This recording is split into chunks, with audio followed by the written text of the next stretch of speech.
Everything reset. Everything wonderful. Hello, everybody. Jesus Christ. Just when you think you have everything all checked out, ready to go, you're proven wrong every single time. Welcome, everybody. Welcome. Thank you for the resub. Hello, everybody, and welcome back to our Tyranny of Dragons game. I missed all your faces. We missed you. How are you? Maybe a little bit. Yeah, I know I saw some of you over the break, but I mean, still, it's I still miss your faces doing this. This is like so much fun. So yeah, so everybody enjoy their holiday. Yeah, have a good one. Yeah, awesome.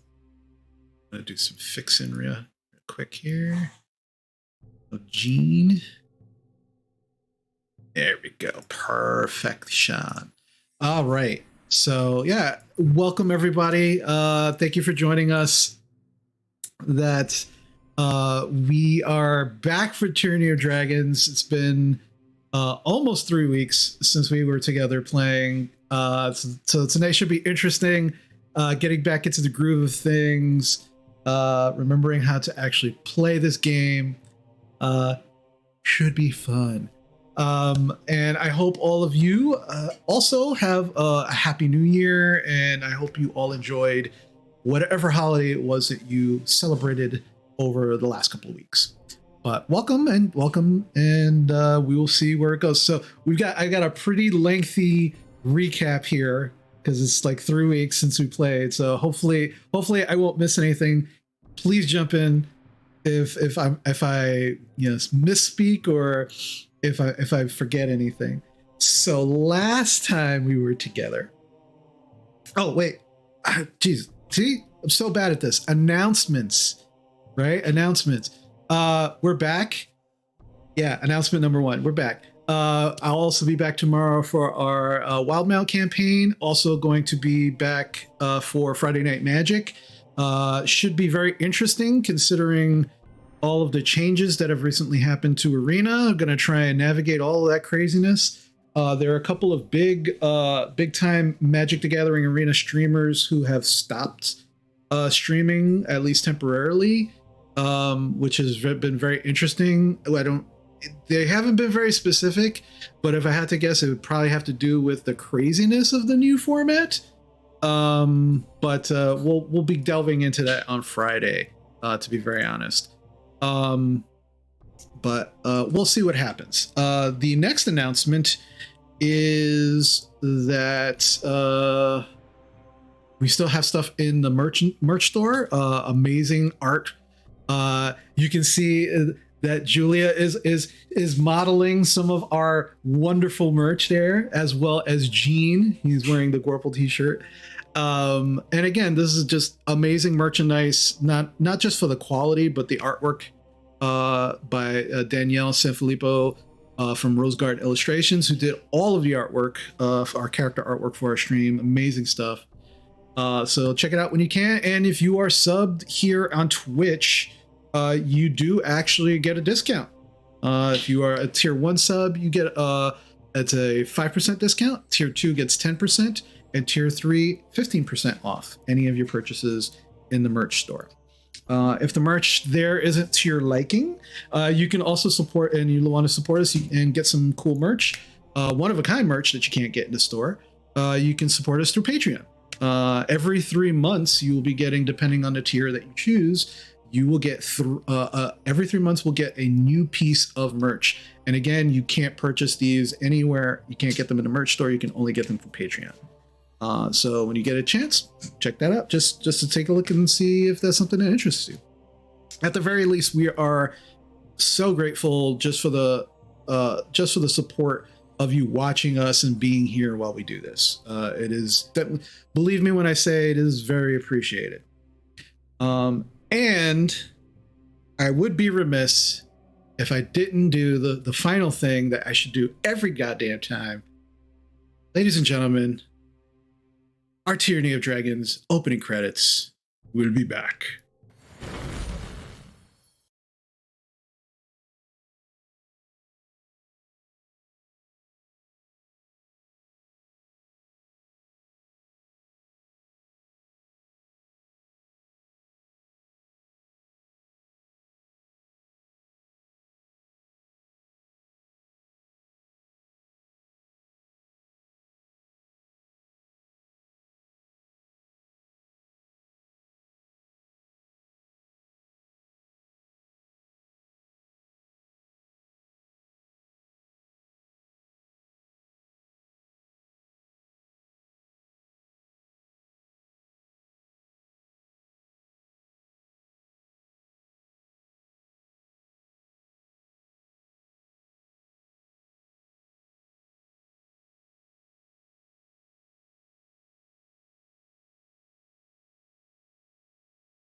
All right, and we are back. All right, so now comes the lengthy recap, folks. So, last time we were together, a number of things happened. You were asked by the governor of Greenest to follow the raiders to make sure that they won't be returning. If you can, he asked, begrudgingly, because you already, as a group, you already have done so much for the town of Greenest. But not only could you find that information out, if you could possibly return some of the stolen items, or at the very least see if they have any prisoners, anybody that they took, because there were some people that were unaccounted for.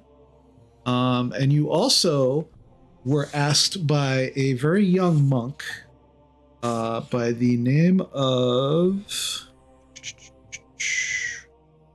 What was his name? He had a name. I swear he had a name. It's here somewhere. I have it somewhere. Well, this young monk asked you to find his master by the name of Leosin Erlenthar, a half-elf, also monk, who apparently he's not sure if his master was either captured or possibly infiltrated the raiders, as apparently this Leosin had a lot of information concerning the cult of the dragon and was actually sharing it with some with folks during his travels. Your young monk's name is Nessim Waladra. Thank you. I take notes, everyone. I take notes. But he asked you to see if you could find his master, bring him back if you can. And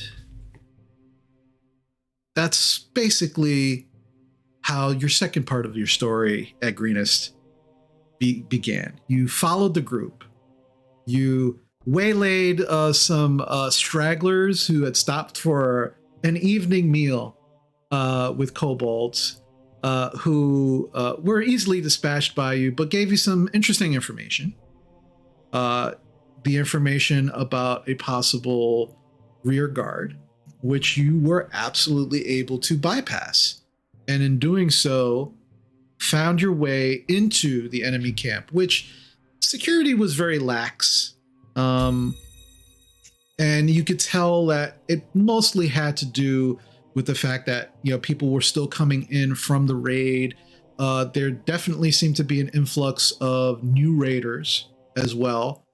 But during this time, it was very easy for your group to slip in. Also, it didn't hurt that you also came in with a cart seemingly filled with booty from Greenest as well, which did turn into a kind of offering as part of your deception. Both your horse, Hank, and your cart were taken into what seems to be a very well protected cave area within this kind of depression that the raiders have made their camp.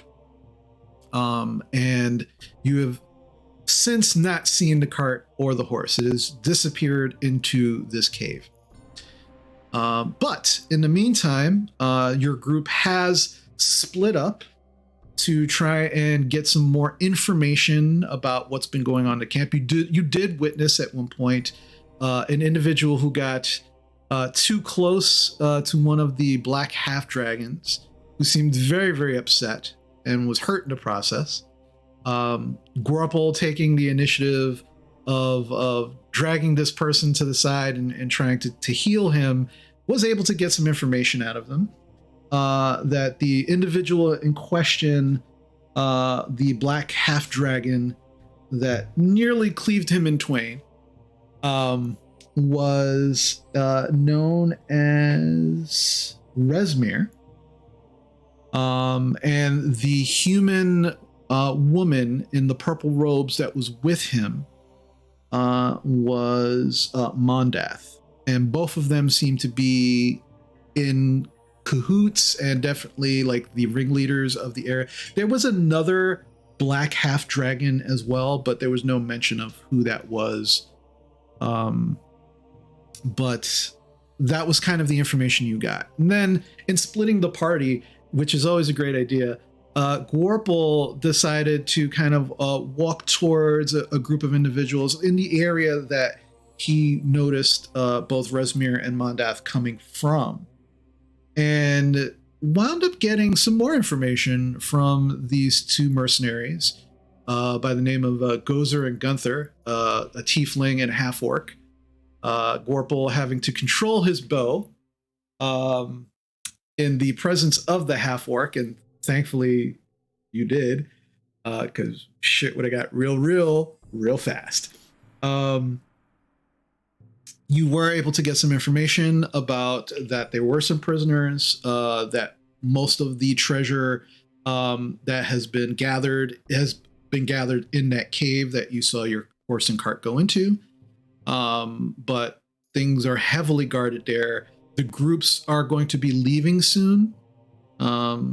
You figure probably within a day or so, the camp is going to be breaking.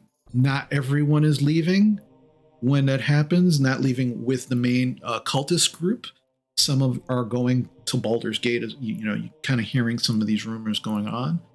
But Gorpal has an open invitation to join Gunther and Gozer there as part of their group, as they Gozer specifically, as someone who has frequented Chult, recognized Gorpal for exactly what he was, and as Gorpal is different from his from at least his tribe, knowing that they're not the greatest. Grungs are not the greatest in Chult due to circumstance, and so instantly believed that Gorpal was someone on his level, and therefore invited him to join him and Gunther in their glorious raiding with this cultist group.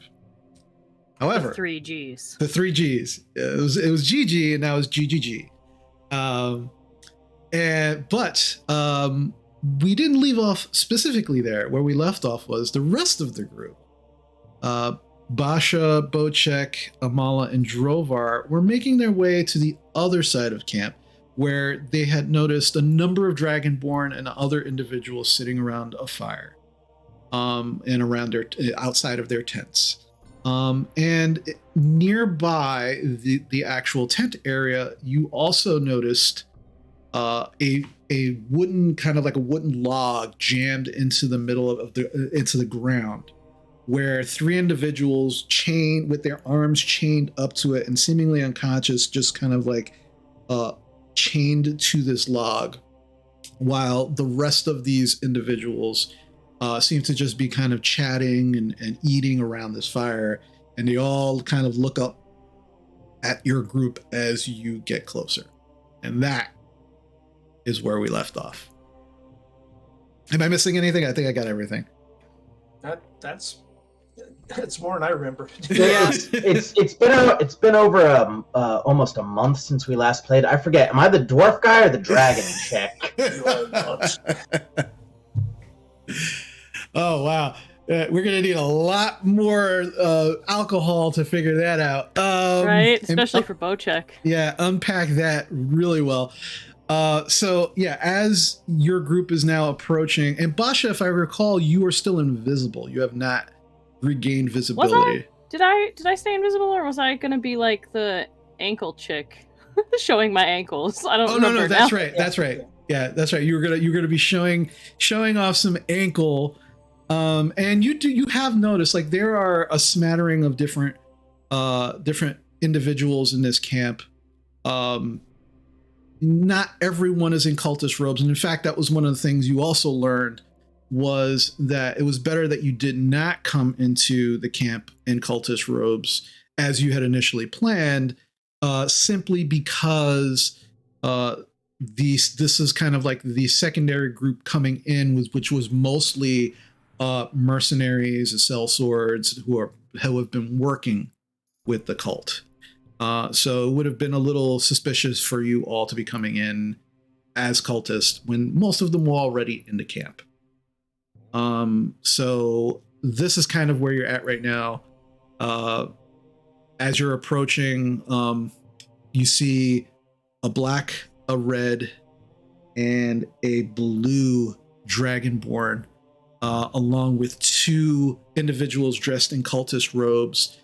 Masks not on. Masks are kind of like lifted up. And definitely humanoid. You're not entirely sure as of yet because the hoods are still up, but they're all just kind of sitting there eating. And the black dragonborn, turns first to look at the group. Hey, come in with the second group. Aye.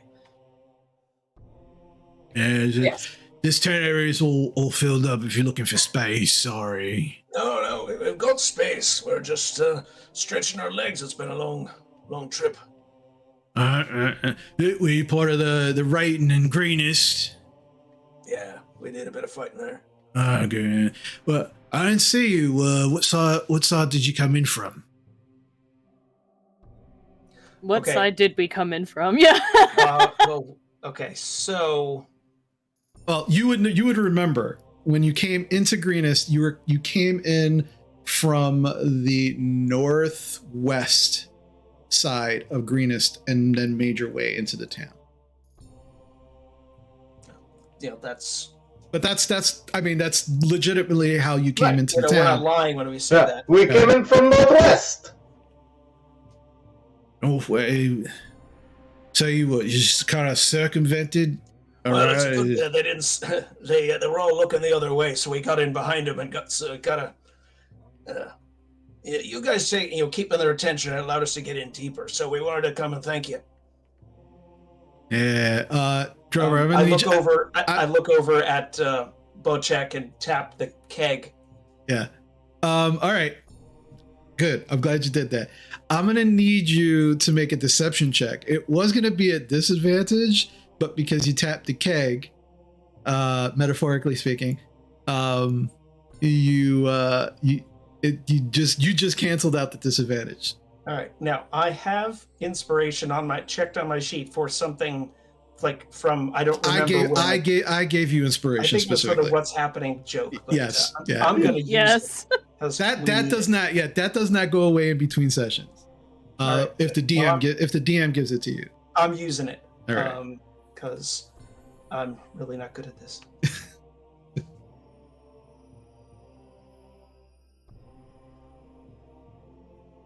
$13. 13. Okay. He kind of looks at you, and then he kind of looks over at the blue dragonborn, and he just kind of like nudges him in the gut, and he goes, ugh!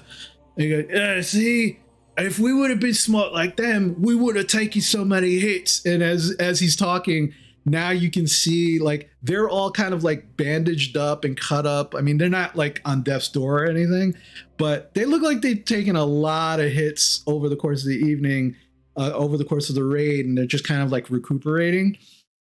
And the blue one just kind of looks at, hey, look, I'm just following orders, man. It's whatever. You want to sit and eat? Yeah, we got plenty of food. Oh yeah, sounds good. I'll start pouring them beers while everybody starts sitting down. And as you do, they're like giving you the thumbs up, Bocek. They're like, oh, fucking hey, yeah, all right. Hey, bitch boy, get over here. And you see this little kobold just come out and just kind of pulls out. It has this platter, and there's just like chunks of meat on it, and just kind of comes over, just and just grabs it, puts it on it, and then kicks the kobold, and it just takes off. And just, fucking kobolds. All right, yeah, just help. I mean, eat it raw. There's fire there. Help yourself. It's fine. And they just kind of like start digging into this platter of just mostly raw meat. I'm gonna plop myself down in between two of the Dragonborn. All right. As you do, they just kind of look at you. Go. The black one who seems to be the talker is just like, hey, it's fucking nice armor you got there. Surprisingly, found it in Greenest. Fuck. And they let you keep it? shit. And the blue one's like, look, man, I don't know. Like, they said that we couldn't keep anything. He's like, yeah, but we are who we are. We should have just fucking took it like she did. Good on you. And he just kind of like punches you in the shoulder. And there's like a ding, you know, but it doesn't seem to faze him. And he goes, Gotta clap his shoulder. yeah. Good to meet you. I'm Tograx. The blue one that's Midrash. And the red one who is just like just tearing into the meat. He's like, that one over there, that's Molten. And Molten just kind of looks up and just goes back to eating. The two cultists that are kind of like sitting opposite side of where you're at, they're you can get a look at their faces, and they're just kind of like almost a little disgusted at the display. And they have these long like branches that they've got somewhere, and you can see that they have put meat on the branches and are actively cooking the meat in the fire. Around this point, Bocek's probably like taken out a metal skewer from his chef's supplies and like some salt and pepper, and is making sure that his piece of meat tastes edible.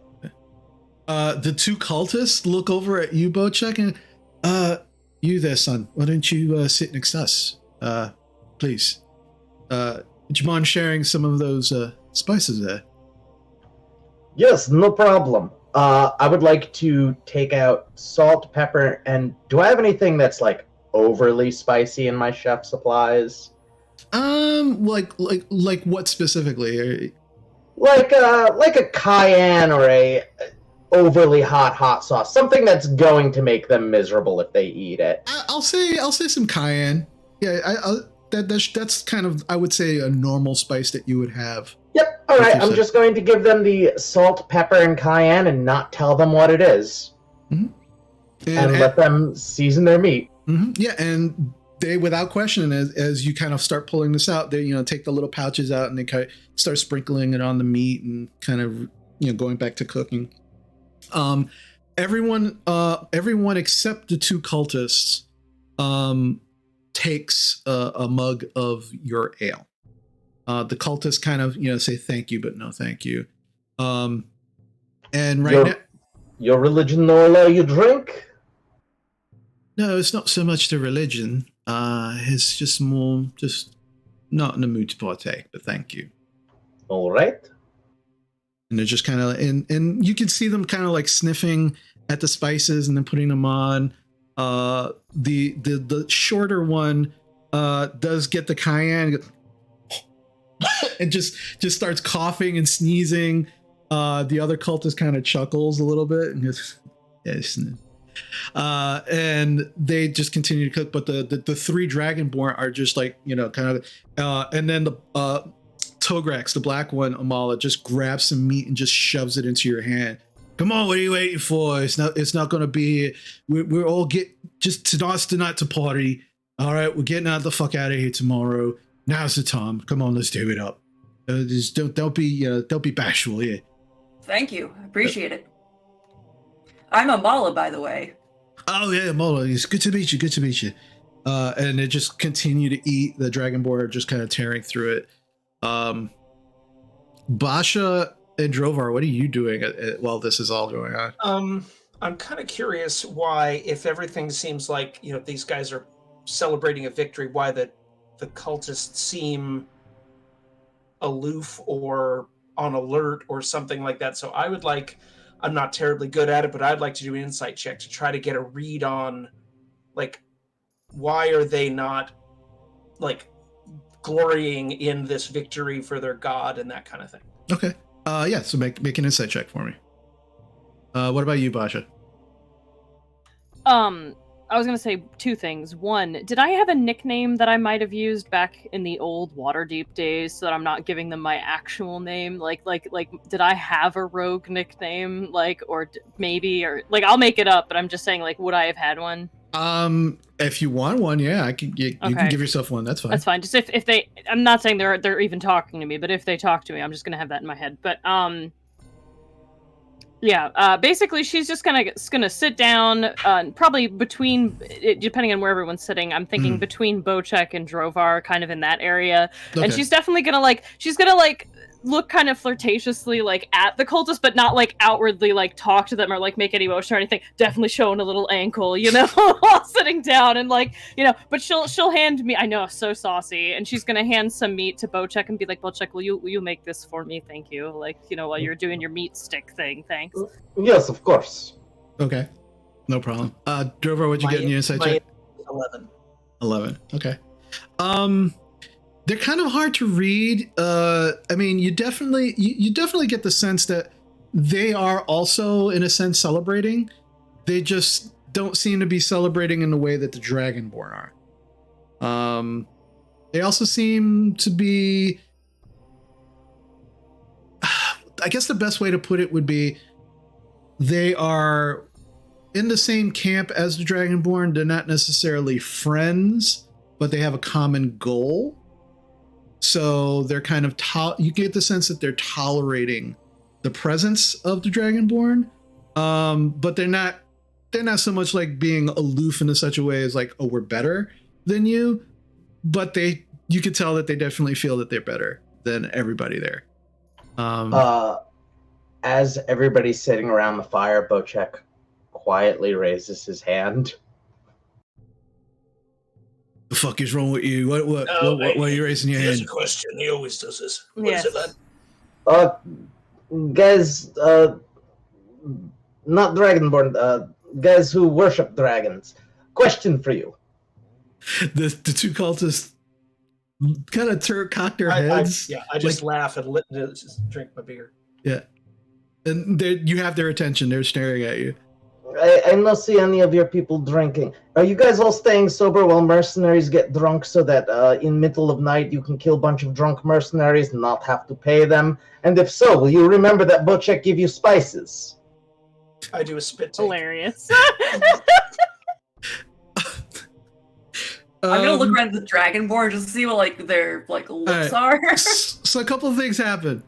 Immediately, the Dragonborns, all three Dragonborns, stop eating, and they look at you, Bocek, and then they look at the two cultists. The cultists look at you, very confused. And the one that's been doing the talking so far goes, "Son, I don't know who you've worked with before you came to work for the cults, but we don't do things in that manner." And the red Dragonborn, looks at the other two. He goes, "They already paid us. It's fine." Okay, because that's what I'd do if I was managing money. The black Dragonborn looks at you, Bocek. Oh, you're the funny one. Oh, all right. Which one of you is his brain? We all take turns. Yes, we take turns between us. Yes.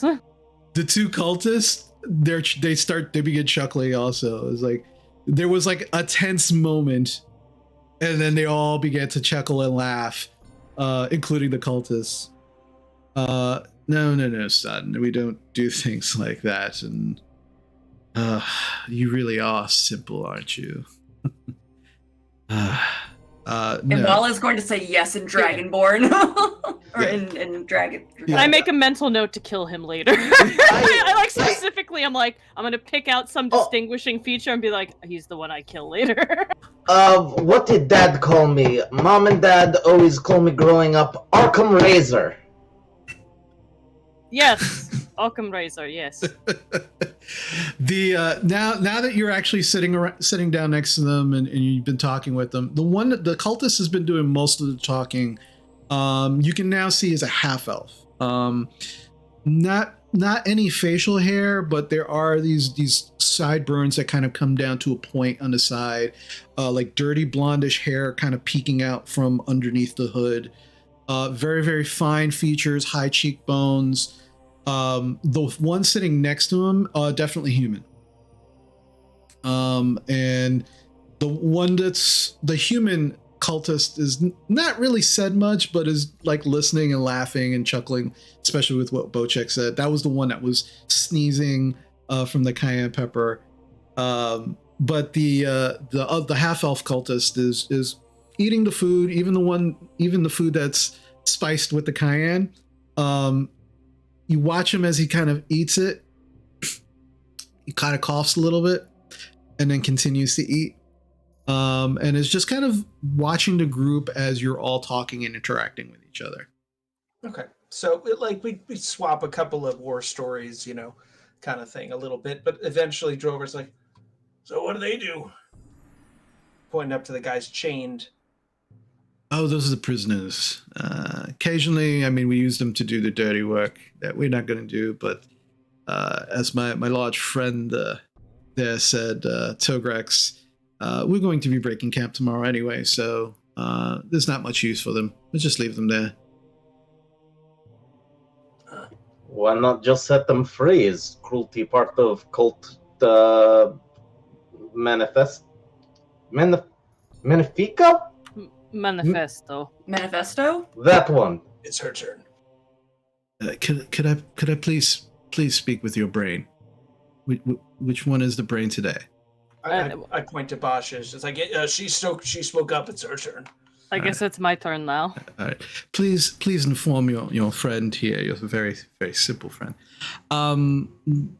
They've outlived their usefulness. I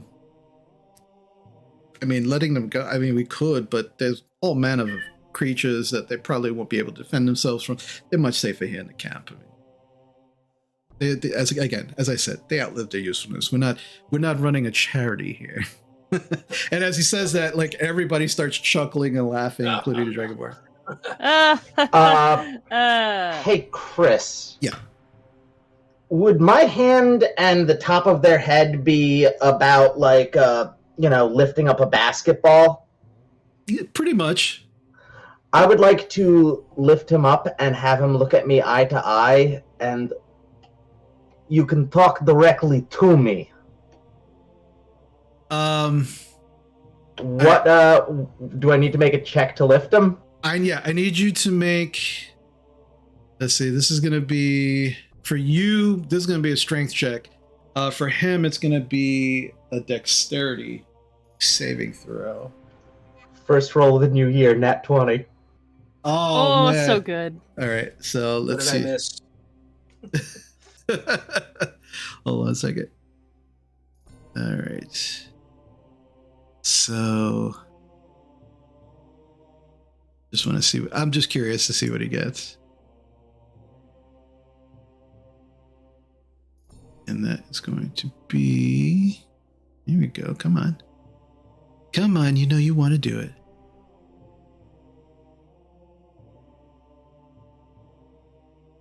No, that's absolutely not it. Here we go. That's gonna be okay.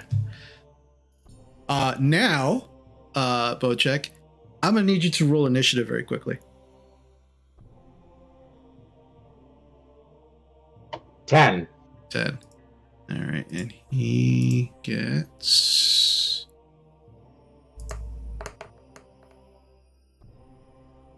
Okay. All right, so you grab him by the head. Are you actually trying to cause him damage, or are you just? No, I'm just lifting him up so that I'm standing and he is looking at me. Standing up full, and he is looking at me eye to eye. Okay. Okay. Quick question. I was distracted by a child. What is he doing? He's basically palming the cultist's head and then lifting him and turning him around towards him, because he just said that he wanted to talk to his brain. He didn't want to talk to Bocek directly.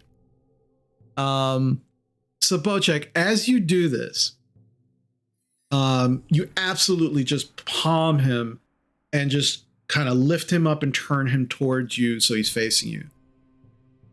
Immediately, the Dragonborns that are just kind of like eating, they're continuing to eat and they're just watching intently. The other cultist gasps and just but you're quicker. And as you do this, he's just kind of holding you. With a flick of his wrist. Okay, 1 second. That is 1 second. I want to make sure that I got it right. Here it is. Okay.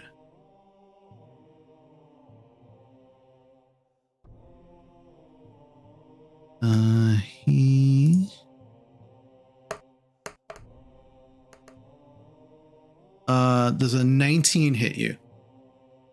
Yes. Okay. With a flick of his wrist, you don't even see where it comes from. There's a dagger in his hand, and he immediately across your wrist to try and get you to let him go. You take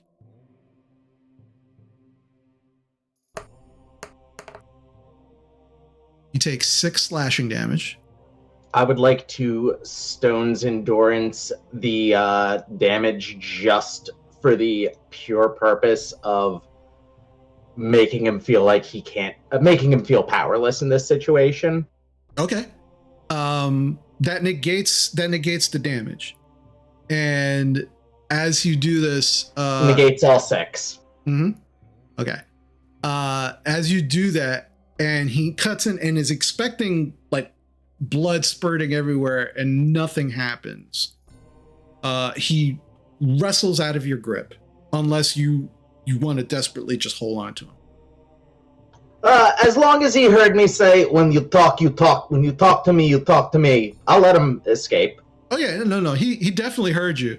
And then he kind of like pushes himself out of your hand, and he just looks at you and goes, "Don't you ever put your fucking hands on me again. You understand? We are the ones that have hired you. You work for us." Show some respect to your betters. I will when I find one. Come, Ralph. And he kind of like waves his hand, and the human that's kind of like the human cultist is sitting there kind of gets up, and you can see that he's got his hand on a scimitar, and he's kind of got like this hunch. You can now see as this human gets up, he's got this hunch, and like this huge, like, you're not sure if it's like a growth or a mass or something. There's something underneath, and he just kind of gets up, and he goes over and goes, "Yes, master." And he just kind of goes, and he goes with, and they start to just leave the campsite together. I'm like, bye-bye, don't let the tent hit you on the way out. You should really get that looked at. That looks like it, it's not good. So I very loudly say to the Dragonborn, so the cultists hired us because they're really weak, right? Because, like, that was one hand, and my wrist, nothing, like, can they do anything? As they're walking away, the Dragonborns they're just chuckling as they're eating. They go, "You got a brass set on you, there, buddy boy, because he's not wrong. They are the ones that hired us. I've seen men get killed for less here in this camp. So good on you. I mean, that was like fucking A. I love that." And the other two Dragonborn, they're just kind of like chuckling and laughing and like nodding, agreeingly. He says, "Yeah, but I'll probably if I was you, I'll sleep with one eye open tonight, if you get my meaning." They're not very strong on the fighting front, but they're wily and crafty and sneaky little fuckers. So just be careful. Yeah. I'm not too worried. Yeah, we'll be good. I think we'll be fine. So there's more space on the logs that are now kind of like around now as they're gone. So, the rest of you are able to sit down comfortably now. Every now and then you can hear like the moaning of the prisoners that are kind of chained to that big log. Are any of them half elves? You'd have to get closer. They're not in the light of the fire. They're just kind of off to the side. You can kind of see their silhouettes. And as they start moaning Togrex, you just see him just pick up a rock and just kind of toss it at one of them. Hey, shut up over there. You're fucking with my digestion. And just continue. They kind of chuckle and they continue to eat. So did you get these guys in greenest, or they've been with you a while? Midrash, the blue one, goes, two of them over there. They were here when we got to the camp. But one of them I think is from greenest. I don't care. I don't know. Yeah. So, it's not like I go around asking like where they're from and shit. Yeah. and like you heard Nancy boy over there. He already said that they're just gonna leave him here tomorrow and break camp. So who the fuck knows, right? Yeah, they're more of a liability if you take them with you. Yeah, it's true. Yeah, exactly. Just leave him here. I'm sure something's gonna need to eat. Yeah. Okay. So after we hang out for a little bit, and the drover will make an excuse to basically step off into the dark to just water a tree somewhere. But I want to go past those prisoners, and with dark vision, I should be able to see clearly. It's like, do any of them look like the monk we were told to keep an eye out for? Make a perception check.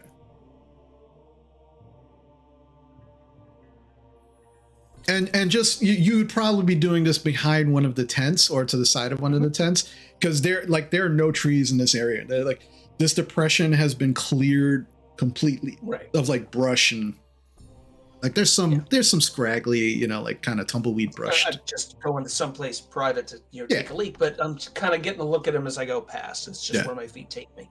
Yeah. Total of 7. 7. It's hard to see that their faces are mostly in the shadow, and actually the fireplace, the firelight is actually detrimental. Like it's just kind of like it's throwing off more shadow than anything else from where they are. So it's kind of hard to tell. You can make out though that there are 2 women and 1 man who are just kind of tied to and they're not like chained, like dangling. They are sitting on the ground, but their arms are chained up on this log, so they definitely can't move, like get up and move. But they can sit, so they're just kind of like leaning and their heads are down. The man is right now is the one who's making most of the noise, just kind of like but the other 2, you can't really make them out. Okay, well, I'm not going to like go over and like more closely examine them because that'd be noticed. So I finish my business and come back. Okay, fair enough.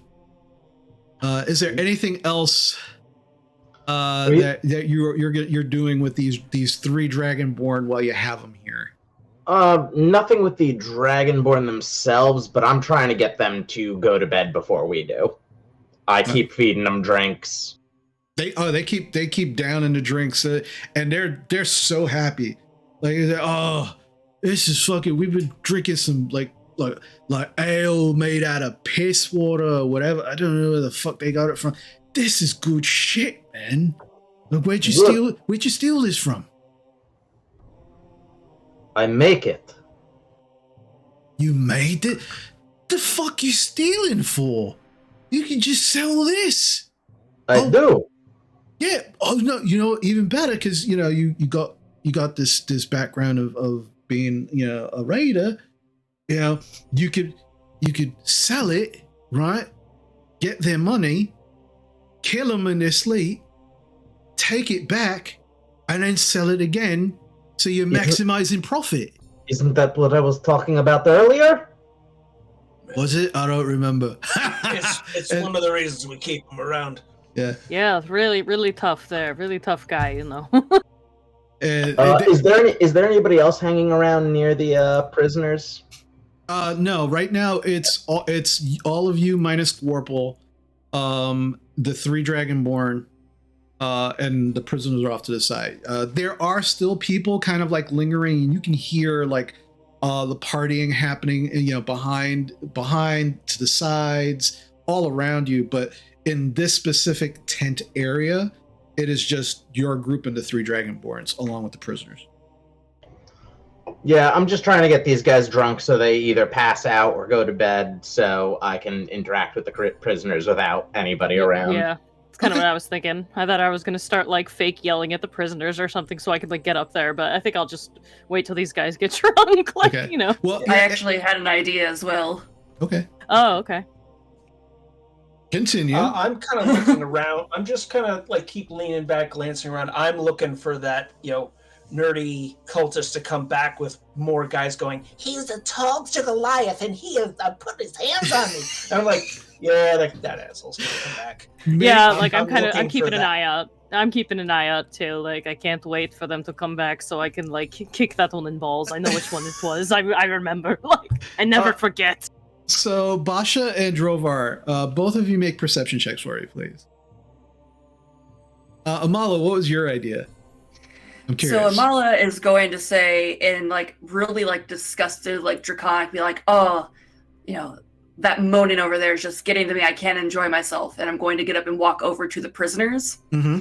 I'm going to put my hand on the guy's head and do like a lay on hands thing for one point. And then, they're on like a stump, you said, right? Yeah. It's like a big log, yeah. Is there a way I can kick it to make it look like I was kicking the prisoner, but not actually? Yeah, you could do that. The log is pretty big. You would probably be kicking like to the side of. Yeah, that's the plan. And I'm going to, saying draconic to, shut up as I'm like healing this guy. Okay. So first things first. Basha, what'd you get for your perception check? Oh, 20, not natural. Okay, Drovar. Beats by 12. Okay. So Drovar, you kind of like get up to kind of stretch. And at this point, you've been kind of around the fire for about an hour with these three Dragonborn, who, aside from their moral ambiguity, are actually pretty like nice guys. They definitely go into like they're pretty much in it for the money. They, from the stories that they've been telling you, they've definitely been jerked over in the past by people that have kind of made them very jaded. They kind of found each other and they've been working together for the last couple of years. But yeah, there is definitely this moral ambiguity around them where they're just like the ends always justify the means, and the means is getting money. And that's pretty much what their deal is. And they get up and they stretch and they come back, and so it's not out of the ordinary for you and Basha to kind of do the same. And Drover, you just kind of look around, and all you see are just people partying. You definitely notice that, and both of you actually notice this, Basha and Drovar, that the cultists are partaking in the festivities, but are definitely not as rowdy or as loud as the sellswords and the mercenaries that they've been working with. But you don't see Drovar, like specifically the two individuals that you kind of chased away, that Bocek specifically chased away. Nerd. Basha, you are just kind of like looking around. You see a couple things. You see everything that I just described. You also see Gorple talking with a tiefling and a half orc. And the tiefling is like seems very, very enthusiastic, is like having talking, and Gorple's actually having like it looks like a pretty in-depth conversation with them. And you get the impression, he might be getting some information there, or maybe he's got it in or something. It's pretty cool. And you do start looking around, and you do see towards the lower end of the camp. So if we look at the map, let's bring up the map real quick. Hey, where's the map? There it is. So you do see in this area over here. Can you see where I'm highlighting over there? Yes. You do see in that area many cultists. More cultists than sellswords or mercenaries. You see maybe 2 or 3 mercenaries and about a dozen cultists. You do see your buddy there, the nerd, along with his sniveling cohort. And they are sitting around yet another campfire with other cultists. And he's very animated. And he's pointing over in the direction that you guys are at. And you can't make out what he's saying, but you can hear kind of like the echo of his voice. Like, you know, and just like kind of like, you know, very, very, you know, just gesticulating very wildly towards you, all of you. You get the general idea of what he's probably doing. A couple of the other cultists, some of them kind of like shake their heads very seriously. You see a couple of them kind of like, you know, chuckle a little bit.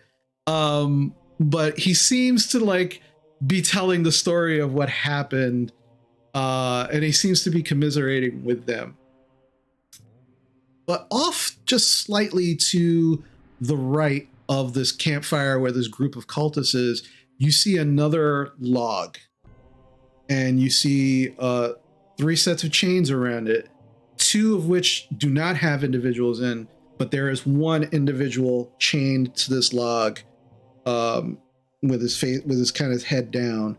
But from this distance, you can't make any details out other than that it seems to be some kind of individual chained to the log. But you can see another one of these logs where prisoners would be chained to. There seems to be just 1 person on there. Yeah, while we're stretching and you know, Drovar's like not looking that way, I'm gonna kind of like move closer to him and like pretend to like, you know, like I don't know, stretch my ankles or something, but I'm gonna definitely like lean towards him. Put that away. Oh my god, okay, I'm not doing it for you. All right. Our friend the nerd is complaining over there, but I do see, I don't know if you noticed, but there's someone chained up over that way, and I like kind of like, well, I don't like point directly so I don't look obvious, but I just kind of like gesture my head like over that way. I will stretch as I kind of like just stretch my legs. I will walk in that direction for a second, kind of look over there. It's like, okay, yeah, when she points it out, you see it. Yeah.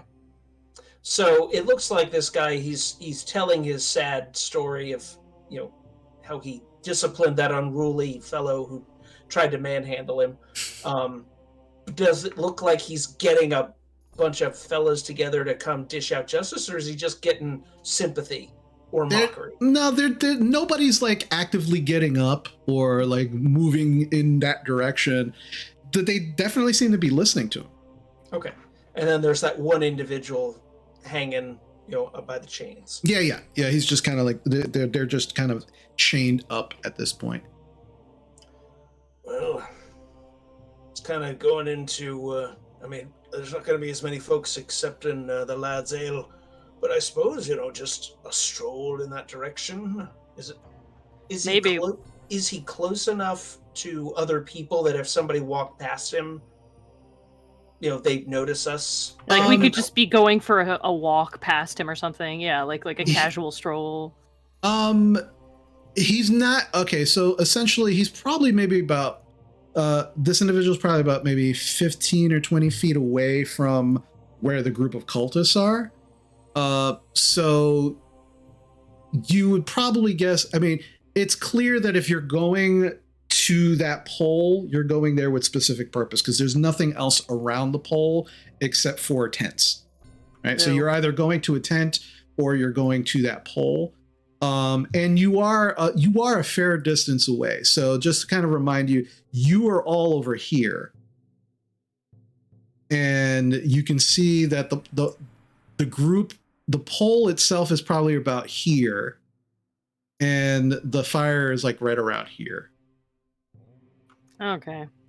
Now, refresh my memory, isn't our tent like right around here? These are all these little circular markings. These are all like huts and tents. Yeah, we're trying to figure out where ours is. We put our stuff. Oh yeah, yours. Yeah, yours is this one. This is specifically yours. Yeah. So we could go back to our tent. Yeah, that's convenient. Okay. Yeah. Well, I'm also going to be like, hey, Gorple made the friends. Look, our friends. Yeah. And at this point, you can see Gorple kind of like walking away from them. Gorpal, you can see kind of Basha and Drovar off to the side of this little fire pit, with this group of people, and they're just kind of like talking to each other, and you can see that now you're making your way towards them. I would like to turn to the Dragonborns that we've been sitting with. Question: How much did they pay you guys? They kind of look at each other. They go, "That's a very personal question." The idea that employees don't talk about payment is ideal created by ruling class so that they can keep people paid unequally. No, it's just that we're contracted different than other people, and yeah, we don't want jealousy because we probably got paid more than some of these other fuckers in this camp. I jingle my pouch, which has over 1,000 gold in it right now, and I'm like, well, I got paid good. And he kind of looks at you. All right. Yeah, well, I mean, we've been with the group. What is Midresh? How long has it been now? Yeah, it's been about we've been with them about like 7 months now. We negotiate on each raid. And because each raid is different, it presents a bunch of different issues and problems. Depending on where we're going. So sometimes we get paid less, get paid more. For Greenest here is probably one of the bigger settlements that we've raided. We each got Telgrax, he's the boss, right? So he gets more. He got 800 gold pieces, and me and Molten got 650 just for this raid. I mean, we've made we are probably set for life after this raid. And he kind of leans in real close to you, Bocek. Between you and me, boss, can I tell him? Yeah, go ahead. He's a nice lad. Yeah, tell him. Yeah, between you and me, we're supposed to go on another raid with these folks, but we're probably going to slip off in the middle of the night because we got paid in advance for the next raid. We're probably just going to go legit. Probably open up a tannery or something. Probably in Waterdeep or someplace nice. And we got the coin for it now. But I think that's the plan. If you guys are going legit, I keep secrets. As long as you keep secrets, I keep secrets. Well, yeah, you don't keep the secret. We know who told, and we fucking kill you. Yeah, it's fine. Yeah. But but you look like we could trust you with this. You're not going to go around considering the way you just manhandled old Shaky there. I don't think it's going to be a problem. And Tograx is like, no, it's just keep it. After tonight, we're gone. We're out of here. Yeah. That's good to hear. So I heard nothing. You saw nothing, and I start walking towards the prisoners. And you can hear behind say, I like him a lot. He's got the ale, he's got, and they're just like chuckling and talking amongst it. Yeah, you definitely have endeared yourself to them with the alcohol, without a doubt. And so you start making your way over to the prisoners. What are you doing as you're making your way to the prisoners? I have a crowbar. Is anybody you were saying that nobody's actively watching them or anything? No, they're about 10-15 feet away from where you guys were sitting. Am I also over there now as Bocek comes over, or? Yeah, I'm sorry, Amala. Yeah, so as you're coming over, Amala, you lay on hands. The guy stops moaning, and you kind of kick the wood. And I need you to make I'm going to leave it up to you. This is either going to be a deception or a sleight of hand, to make it look good, like you're actually kicking them. I'm going to go deception. Okay. That is a 16. 16. Okay. Yeah, you kick it, and as you do, there's a slight kind of cracking sound. And the guy that you just healed, he just kind of looks up at you, and he looks at your foot, kicking the wood, and he goes, oh. And you hear the dragon like, yeah, that's right, give it to him. Tell him to shut the hell up. He's fucking with our digestion. And you can see now that the Dragonborn, they are starting to get a little tipsy. You get the impression, especially you, Bocek, you definitely get the impression these are hardy Dragonborn. It's gonna take a lot of alcohol to probably get it, but you've gotten most of the way there. Like, they are definitely tipsy. They're starting to slur their words. They're definitely on their way to being very, very inebriated. But Bocek, you are now walking over, and Bocek, I need you to make an insight check for me, please. All right. I'm great at that one. So my previous roll was a natural 20. This roll was a natural 1. I am a man of extremes. Bocek, as you're walking over, you totally watch as Amala kicks this man in the ribs. You hear the man's rib break as he screams, as he calls out, as Amala just goes right into his ribs and breaks his ribs. Because you got a natural 1, you have no idea that this was all fake. You have every inkling, everything about you says Amala just broke this man's ribs. I do not know you. Do not trust you. But later on we deal with this. Can I make a strike that doesn't do any damage, but try to do stunning strike? Like, not trying to hurt this person, just a chop to the back of the neck for stunning strike if I roll high enough to hit them? To Amala or to the... To Amala. Yeah, roll to hit. 23. Well, shit. Yeah, that hits. My AC's 19. Okay, yeah. So you can designate, and good thing you did prior, as long as you do it to a prior to a strike, you can designate how much or how little damage you want to get. Minimum, you're going to give her one damage. You're going to give her 1 bludgeoning damage. Cool. Minimum. 1 damage, and I'm making it a stunning strike. Okay. That's a wisdom saving throw, right? Against your DC? Correct. Okay. So She's Amala, probably gonna save, but yeah, Amala, make a wisdom saving throw. I think it's actually a con save. Is it con or Fine. wisdom? Okay. Yeah, monsters do it really easily, which is why monks cry a lot. Wait, which one are oh, it's a con save against my wisdom. Okay, gotcha. Okay. And that's, what's the number on that? That's The DC? I think I'm trying to figure out what it is. I think it's only a 12. Okay. Yeah, it's 12. 12, okay.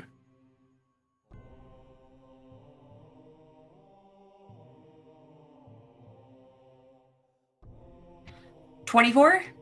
Yeah. Yeah. Okay, so Amala, Bocek, Just a chop to the back of the neck is Yeah. what I'm trying to do. yeah, you get a chop right to the back of the neck, and just for a moment, you start to feel your muscles begin to lock up, and then you just kind of like tough through it, and you're perfectly fine. But it's just like, it really hurt. I'm going to like hiss at him and be like, "What are you doing?" I do not care what we are trying to sell. You do not hit prisoners. I didn't. You broke his fucking ribs. I didn't. I'm running over. I just come into the tent at this point, like, what has happened? Yeah, I'm going to like motion down to where my foot is. yeah. I bound over. Like, I'll even use the boots just to cover the distance. It's just like, too much, you know. I just kind of grab onto Butch. It's like, too much ale for you, lad. Come on, you know. Like, whoa. Yeah, Bocek, as you look down, Amala kicked this guy so hard, she broke also the wood, like right next to him. Like, that's how hard, and you're just mortified at how hard, like, she's like bragging to you that how hard does she hit this poor chained up prisoner. I'm sorry, man. You rolled a natural 1. That one is a nat 1. This is what Bocek is seeing. Grover, she fucking kicked the guy. Really? Look. Okay, I look down. All right. Is it kind of clear like what happened here, or do I? Dro- I can roll a 1. I can roll a 1 too. No, Drovar. The prisoner is looking up at you, very confused. Like, he seems fine. Okay, he seems fine. And afraid as all hell, but he seems fine. Right. And I just like, it's like, I pull him down like I'm giving him like a sharp like word in his ear, and it's like, I think she just tried to heal him or something and made it look like she was being evil. Now, remember, we're evil here, so at least pretend like it for a second. If we try to free these guys, the camp, if anybody sees us, we're not fighting our way out of here. These guys will die. So come on. While that's happening, I'm gonna try and distract the Dragonborns from seeing all this. Like, let's sing a song. It'll start a bawdy song up in the corner. Even though I'm not a bard. I don't have performance, but like it's some kind of bawdy song, and I'm trying to sing with the Dragonborns. And just ankle and leg as you dance around. Ankle and leg, yeah. So Basha, not scaly enough.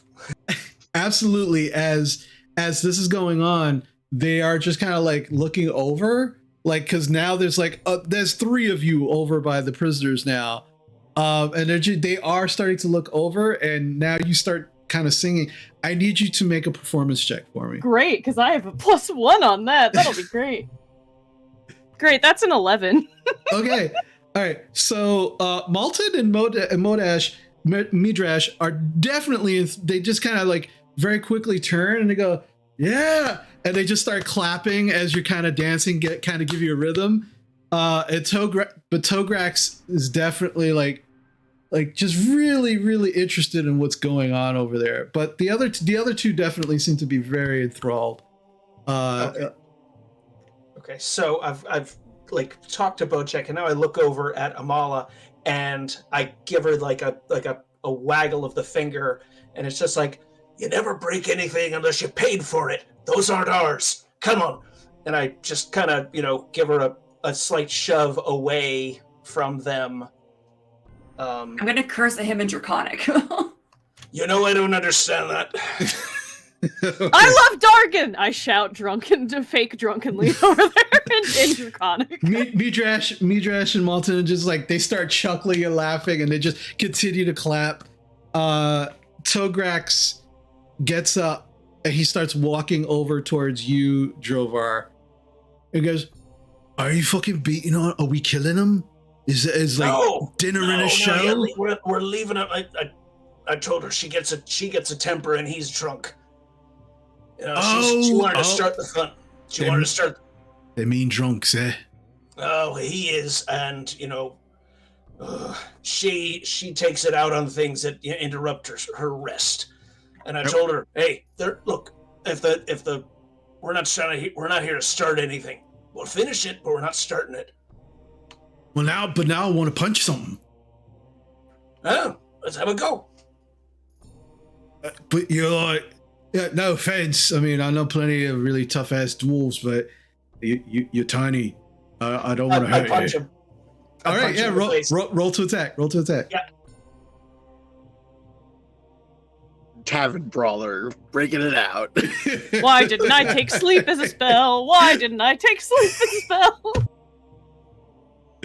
spell? 14. 14? That does hit. Roll for damage. This is an unarmed strike, so 9. Wow, all right. So you jump up and just wham right in the jaw. And you just watch as his head just knocks back. And he goes, I just stand there. It's like, all right, give me one. Fair's fair. Wham! And he just goes in for this. All right. So that is going to be.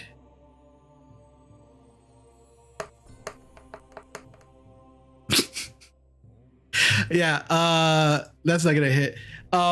So he goes. He just kind of like rubs his jaw for a minute, looks at, and goes to swing at you, and you just dodge out of the way, and he goes tumbling into the dirt, falling down. Clearly, the alcohol having an effect. And as he kind of like tumbles up, Immediately, Midrash and Malton stop clapping as Basha's kind of like rhythm section there, and they just kind of turn and look, and they begin to slowly rise, and then Tograx sits up, and he just starts laughing, and he's like, "You're fucking fast and strong, man." I put an arm out to pull him to his feet. It's like, remember, you always swing at the middle one. Yeah. You pull him up and he goes, "Oh, that's a fucking great hit, man. Holy shit. That's good." Yeah, he's really good at it. And he starts chuckling and just kind of waves the two back down. They kind of sit down, they start chuckling, and they go back to clapping for Basha to continue to dance. New song, new dance. Okay, Here we go. I'll walk back with him to the campfire, and we sit down for a little bit. And but at some point it's like, okay, we should start trying to like nudge people. It's like, we'll head back to our tent and try to figure out who that other prisoner is. But at this point, Gorple has joined all of you. I was just gonna ask, where's Gorple and all this? Yeah. So as I was kind of making my way and like wandering through, because I would have taken like a more stealthy path because I wouldn't have wanted to be like noticeably walking. Can I like cloak up and like hide my features so at a first glance I would look like a kobold? Sure. Because I speak Draconic and I am lizard-like, so I figured I'll kind of like pull a hood over and just kind of like hunch myself and like mumble like they do and be like, okay, and like kind of like look toward my friends so that hopefully people will just start ignoring me. Yeah, I will say make a deception check with advantage, considering that your cloak is definitely helping with the whole don't look at me vibe. I got a 14. 14? Okay, that's good.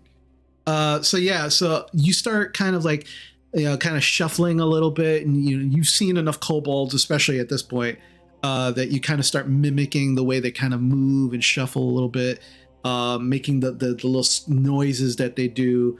And yeah, very quickly, you do get shoved a couple of times by some people, but they don't pay you any mind or pay you any attention as you do make your way towards the group. All right, I will purposely make my way toward Amala, like she's a superior, because kobolds always look up like toward that stuff. So right. I'm like, and then in Draconic, I'll say, "Hey, I'm here." Yeah, so he kind of shuffles up to you, Amala, kind of talking to you and acting a little bit like a kobold. All right, well, I'll look at him, realize what he's doing, and be like, and I'll just like grunt and go back to what I was doing. Okay. So what are you doing, Amala? So I imagine I've sat back down and I'm looking a little bit like annoyed about the whole situation with the prisoners. And I'm just going to like take a few bites of meat and like look around at everyone. Like nothing like super outlandish. Yeah. Okay. So about another hour or so of you all kind of like, kind of carousing and drinking with these three Dragonborn. Basha, you're not dancing this whole time. Like at some point, you just kind of stop, and both Midrash and Malton are like, oh, but yeah, they just kind of like they're at this point they are drunk. They are that you can tell all three of them are super inebriated. And it's like, oh yeah, Tograx just is like, you guys, I wish we met you a few months ago. Because then we could all go in together, go legit together. Because more money means we get a better thing to do. And Midrash is like, Tograx, you're drunk. We should just go to sleep. And we got a big day of skipping out on our contract tomorrow.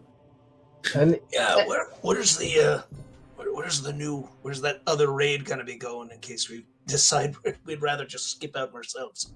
Malton just kind of, they don't tell you until like you're right at the cap yet, so they keep it secret because that's how they keep you on the hook. Oh Yeah, makes sense. Yeah, so Anyone have coolant paper? what? I'm asking my group of friends. Anyone have coolant paper? Yes. Yeah. Yes. Can I write note? Drovar, I have idea. Okay. Why don't you tell? I think Basha can write the note for you. Okay. All right. We're gonna go. We're gonna Before you go to bed, wait, this note for you. So you remember in morning. Because if you're going to go legit, I have up and coming town that we know of that could use tannery. Oh. All right. Sure. Basha, right? Start tannery in Fendelver. Yep, doing that. All right. I have one piece of parchment, but I'm gonna rip a corner off and just write that, and then give it, to him. All right. I'll look at it in the morning. I promise. At this point, you look and Midrash, the blue dragonborn, is just passed out on the ground. And both Tograx and Malton just like, all right, come on. Just kind of like Tograx, fireman carries Midrash and just like, all right, good night. And they just turn around and they start heading into one of the larger huts, leaving you there by yourselves. Cool. So there's no one around the prisoners right now? Nobody keeping an eye on them? No. And again, as a reminder, there are still people all around the camp, like just walking around and partying and talking. But in your immediate area, at least within a 30-foot to 40-foot radius, you are pretty much alone with the prisoners. All right, if we're gonna get him out, we can look around, but keep in mind, if we let him out, what are we doing with him? Exactly, and also I mean, if they go running out of here, something's gonna eat them. If we take them back to the tent and we gotta make a run for it, they're gonna slow us down. I'm not saying we leave behind, but I mean, the real question is, do you have any extra clothes? Because I got so many spears. We could make them look like mercenaries, just really shitty mercenaries, and they can just leave when the day's up. Yeah, that's fair. I don't have any clothes that'll fit them in any way because I'm not that big. But I do have a bunch of spears inside this fucking quiver. Just so many spears. All right, I can go naked if need be. Oh, not again. They can take my clothes. Why don't we wait until tomorrow when the camp is breaking down to release them? Okay, but I give fair warning. If it come down to following band and abandoning them, or me getting separated from group and saving them, then Bocek stay behind. Looking at these people, what are they wearing?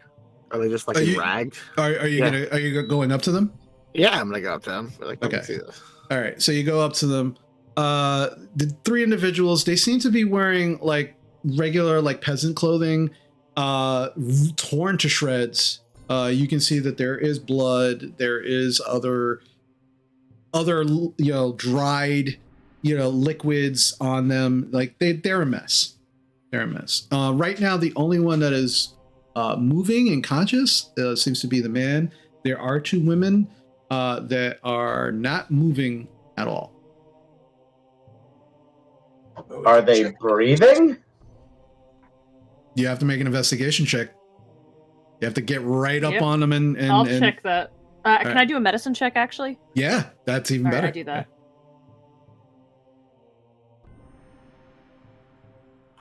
Well, that's an 11. 11. One of them is dead. She's not breathing. She's not moving. She's dead.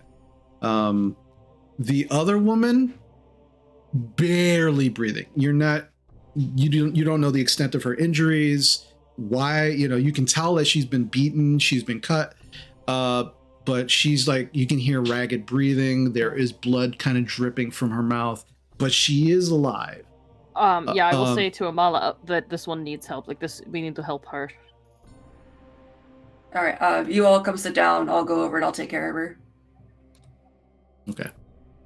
So Sorry. you're gonna looking yeah. at the how are they locked, the chains or whatever, how are they bound? The chains they're manacled. There's a chain on a like it looks like it's a hook that was bent, so the hook could be closed. So it's like a closed hook on the chains, and then the chains are manacled to their wrists.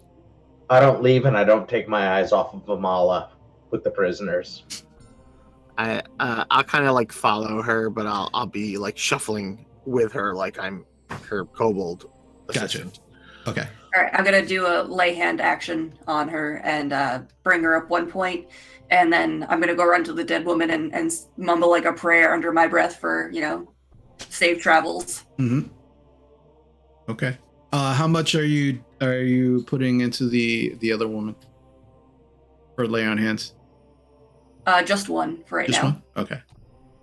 Her breathing seems to get a little better. And her eyes kind of flitter open a little bit, but she definitely still seems to be somewhat out of it. Definitely a lot better than she was a moment ago. Yeah, I don't want to make him look too healthy. Oh yeah. No, trust me. These folks have been through a lot, and as you're kind of looking them over, you can see that they've been beaten, they've been hurt. You're not sure to what extent, but definitely, you've definitely helped the ones that were already alive. The dead woman, you kind of figure she probably passed not too long ago. Probably been a few hours. So, I'm gonna rejoin the group by the fire and like nod that Okay. I mean, I can unlock their chains. That's not super hard. But yeah, how are they gonna get out of here? That's my worry. Like, I don't know how we're gonna get them out. Well, that's what we're saying. If we can find extra armor. In fact, if we look for other drunk groups of mercenaries, I'll bet we could like take some of their armor and give it to them or something. I like that plan. All right, now there was one other prisoner we saw that was more down by where the cultists are, just chained up by himself. That could be that monk we're looking for. I mean, people don't really give a regard to kobolds, so I might be able to kind of like sneakily wander over, and if I'm caught, they'll just kick me a bunch, and then I'll head back. That is good plan. I could, yes, do that. We're also like right by there for our own hut, so we might as well just go back to our hut, Didn't we want to get other people intoxicated throughout the camp, though?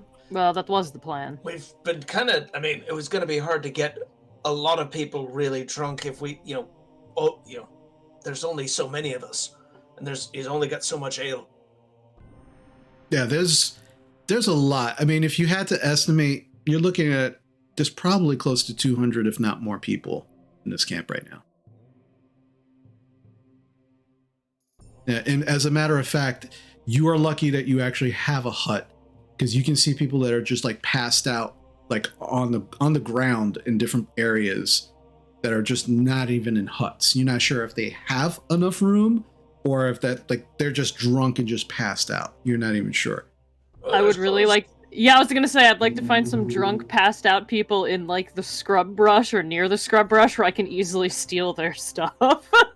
There are some there, yeah. Absolutely. If you want to give it a go, absolutely. I'm gonna try. I'm gonna be like, hey Gorple, hey Gorple, help me out here.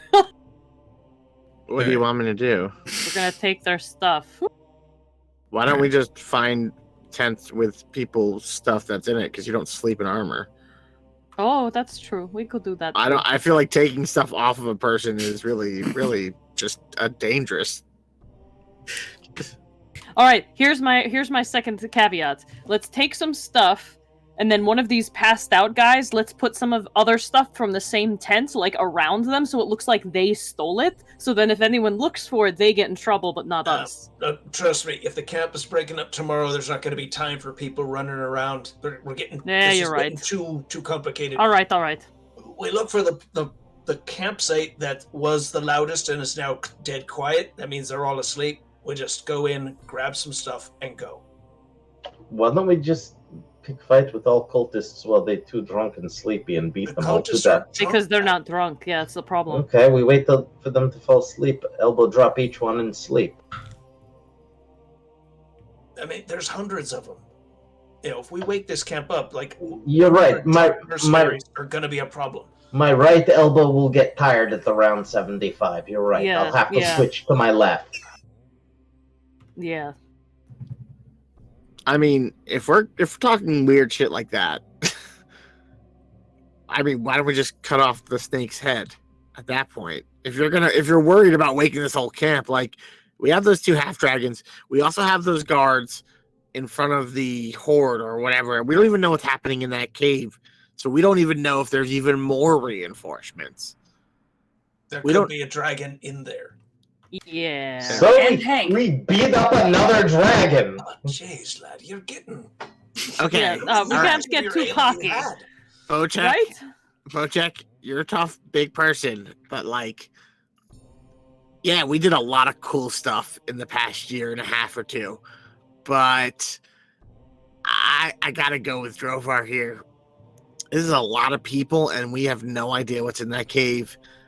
And there were some of those. Do you remember that first goblin fights we got into, where nearly every scrap was death at a moment's notice?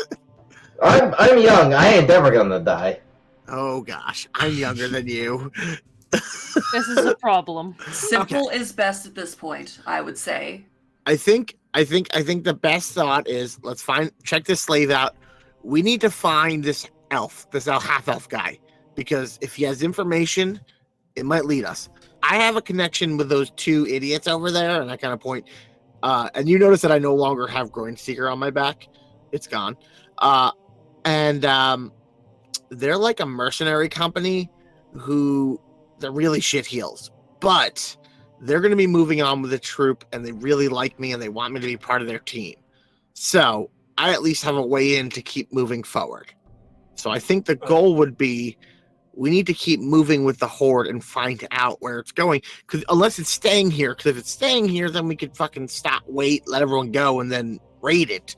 But I just don't think it's gonna. They got to be moving it. Yeah, I think they're gonna. Now they might be moving the horde a different way, but this army's breaking up. They're gonna be moving on.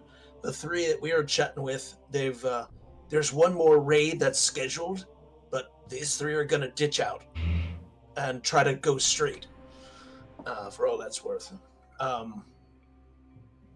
they don't know where the raid is going. What the next one? Thinking about geography around here, if Greenest was the biggest raid they've done so far, is there some settlement relatively close by of the size of Greenest or bigger that might be a next target? Because if they've been going bigger and bigger, it seems like they're going to go bigger than Greenest for the grand finale. Can we make a guess where that would be? You don't have a lot of information. Like, they didn't give you a lot of information because they didn't have it. But I will say the area, it's like geographically, it's like, what about so and so? That could be just as a what's in the region that might be a plum target. I will say make anybody who'd like to can either make, I'll say either a straight intelligence check or a history check. I will leave it up to your call which one you would want to. I got an 18. I got a nat 1. An idea, but Okay. I got a nat 20. I don't understand how people oh, think. girl. I got a nat 1 for a 2. Okay. So nat 20, so a 24 for me. 24. Drovar? 18. 18. Bocek, you're not doing this, right? I'm sorry, I forgot to hit push to talk. I got a 3, which turns into a 1. Okay. So as High five. yeah. So Basha and Drovar. You start thinking about the area. You're not entirely familiar with the area, but you do have like generic basic maps that help you get to this area. So you start looking through the maps and trying to figure out where you'd like to go. and Drovar, there are two targets that are, if not the same size, definitely bigger. One of them is Baldur's Gate. There's like a lot of small hamlets between here and any other of these larger areas that could probably hit. But as far as like large juicy targets, Baldur's Gate is huge. Like, but that would take a lot of folks. You know, you're not sure if they might be able to do some kind of quick hit and run with the numbers they have here. But Baldur's Gate is huge. But there's a lot of riches that could be kind of pulled out of Baldur's Gate. Yeah, I mean, as a former soldier, I'm like, this I couldn't do it. But if they had a couple of dragons who came swooping in unexpected, yeah, and they already had one, so you're not sure. The other target is an area that you kind of circumvented because it was just faster in order to get to Greenest. But it's called Eltegard. And on the map, it's definitely not as big as Baldur's Gate, but it definitely seems to have a couple of areas that seem to be bigger than Greenest itself. So if you had to guess, it would probably be one of these two areas. But you're not familiar with both Baldur's Gate and Eltegard too much to kind of figure out which one would be a primer target. However, Basha. Oh. You come to the same conclusion.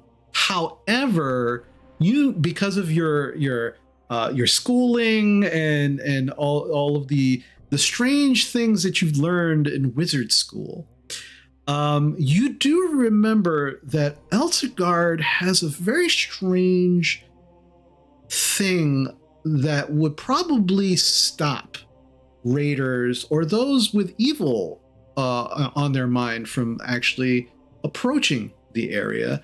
There is this ever-present second sun that just hovers above Eltegard and has been there for the last 2 centuries. And it has to do with a lot of religious crap, which are, the minute somebody starts talking about religion of any of the gods, you kind of like phase out. But you do recall, especially since you got a nat 20, there is this kind of strange light that illuminates this area, and it is perpetually day. And you also recall that there are a lot of holy figures, clerics, paladins, people of those like that actually reside in that area, specifically because it's considered a holy area. And so you have you highly doubt that this group would probably make their way to such an area as Eltegard. But maybe Baldur's Gate, again, considering what Drovar said, that might be a better target. But again, you're not 100% sure. Not knowing the way they've rated previously kind of hinders your thought process here. But with the information you have available, it would be Baldur's Gate or Eltegard, most likely not Eltegard. Yeah, so I'm assuming we probably whipped out a map real quick, and Drovar and I are kind of like looking at it and talking about this. But both of those are big enough. They're but it's not Eltegard. It can't be. Well, there's like clerics and holy people there, and they have like a holy thing that makes it always daytime. I just feel like that's not conducive. I don't know. It's religious stuff. I don't. I mean, it's not soon, so I don't care. It's But anyway, I don't think they would raid there. It's very unlikely. So I think you're right with Baldur's Gate being an option. Baldur's Gate's... We're talking, that's like around roughly the size of Neverwinter. So well, maybe maybe this isn't the only camp. Like, we're assuming a lot. Oh, that's true. I mean, she could be one leader of many, and they could be coming. Amala, this actually might be something. Do you know of any, goodly draconic sites in the area that would be like a good town to raid? Because if they're all about Tiamat, they might be trying to fuck up all the other good people, or the one good person. I don't fucking know how this works. So maybe they would do Eltegard then. I don't know. Let me think then. Chris, is there anything I can roll?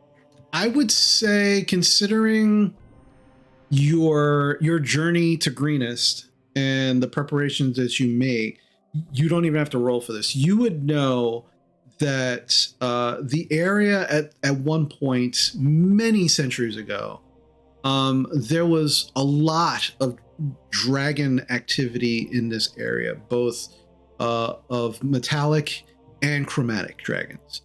But that died off maybe 250 years ago. There hasn't been any sight of any dragons in the area until the blue one that you all just recently encountered for about that time. So there's no specific draconic specific areas that you can think of currently. But you are pretty much smack dab in the middle of what used to be very heavily a draconic activity a few centuries ago. Well, Gorbel, I don't believe there's any like dragon like worshiping sites. Like there was a lot of dragon activity in this area like a few centuries ago, but I don't think there's anything pertinent that they would want to go after or raid or anything like that. That widens thing. Now that says to me, if there's a lot of dragon activity before, there could be some old dragon hordes around. And Yeah. he points over towards the cultists. That's the lot that would know where to start digging for it. I mean, we got to find that half elf. If he's got any inside information, we got to get some sense of, I don't want to stick around with this lot too long, but we don't know where they're going. And unless we are prepared to, just start swinging until, either we're dead or they're dead. It's not a fight we can win. Yes, we can. Drink Too your ale, cocky. lad. Yeah, drink your Hold on. ale. No. Basha, give me that pen and paper because I gotta write a note to his mom to tell her how he died because we're getting to that point. I look at him. It's fine. My mom. I look very disappointed. That's fine. I die here. My mom shows up and kicks all their asses. You don't want to give your mother that pain, and I have to suffer because I was your babysitter. She will blame me. I know how this works. I mean, I just prefer you not die. How about that? I don't Well, need to guilt you into it. then we fight hard enough so that we win. I mean, or we fight smart enough that we win. Like we all use bows instead of you using your fists, because that's silly. Because All right. they keep hitting us with swords, and if we shoot them with bows, they can't hit us Can with we swords. find that half? Can you Okay. Look, Yeah, wait, I'll wait. go. check on that one All right. prisoner? See All if right. he's who we're Wait. looking for. Plan of action. Find extra clothes. I missed you all. Find clothes, give it to the prisoners unchain them, but tell them they can't leave until morning so they can just kind of disappear with Look, everyone. I or think we whatever. could probably take them if they're planning to leave them here. I say we just at least take them back to the tent, let them sleep somewhere so they're not sitting like this. Yeah. But they need clothes to wear. That's what I'm saying. So first, let's do that. Check out the half-elf, and then we have to find a way to warn Baldur's Gate. Because if it is going to happen, we should let them know. So we have to send I can take a care of message or something, like I have- tomorrow. I have Knack. I can literally just have him fly. He might get shot down, which would be unfortunate. Uh, Can you DM, fly him to Greenest with a message? They'll recognize him and then they won't shoot him Yes, down. I Yeah, could that's fly actually a him to better plan. Greenest, and they won't recognize him. But yes. Oh no, yeah, I guess we left with him. So you're right. Yeah, I could fly him to Greenest. That's not as far. But yeah, I mean, we could get a message to people. I also have a pin, which might let him get to Baldur's Gate and in contact with people that could help. Okay. All right, that could work. Otherwise, I was going to say put in touch with wizards in Baldur's Gate. So, but that maybe we could do that. Yeah. I thought didn't we also send messages out in Greenest and that we may have warned the area, but I'm not sure. Yes, yes, you So did. Baldur's Gate might already know that they're coming. I don't know if because we're not 100% sure that this is where this army's marching. Yeah, well, Greenest, what you do recall is Greenest did send out requests for aid and help to the surrounding areas, but also warn them of what happened at Greenest as well. So you do remember Baldur's Gate is going to take it like at least a week or so, maybe hopefully sooner, that the messenger will actually get there and get some help. But the areas around Greenest, they definitely did send messengers out to them. Yeah. Okay, so they might know. I think the warning's been sent as quick as we could get it out there, short of your magic, teleport us there or something. Which you can't do that, right? No, not yet. Oh, okay. Well, we have something to look forward to, don't we? I hear it makes you really sick, though. My teacher did it once, and I threw up, and it was terrible. Anyway. All right. That prisoner, supposedly he might know something if that's the guy. If we want to look into a surgical strike to just, kick the anthill and get the hell out of here, that's something to think about. But it's just starting a fight and just keep killing things that show up. This better be good, Butchek. We have very sneaky people. Why not start fire on other side of camp so everyone run over there and we free people? Also, I had a thought about that horde.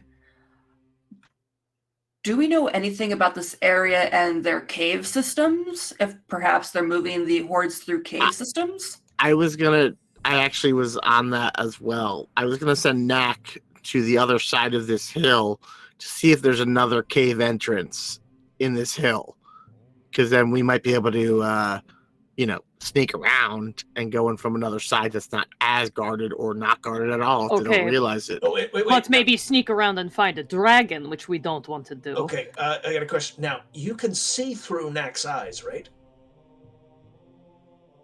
I thought you said that you can, or it's something... So sometimes I can. Okay. What if she made him invisible, and then he just went in so we could see what's in there? Okay, well, the problem is I can't do that today. That's why I was pushing for that really quick rest, is I can't do it today, but I could do it tomorrow. Well, then I think we should... they're gonna break up. So, yeah, that's the problem, is I can send Knack again to look for another cave entrance and then come back, and I can speak to Knack. That's not the hard part. But I can't see through Knack's eyes currently. Well, could he tell you what he sees in there if he flies in and flies out?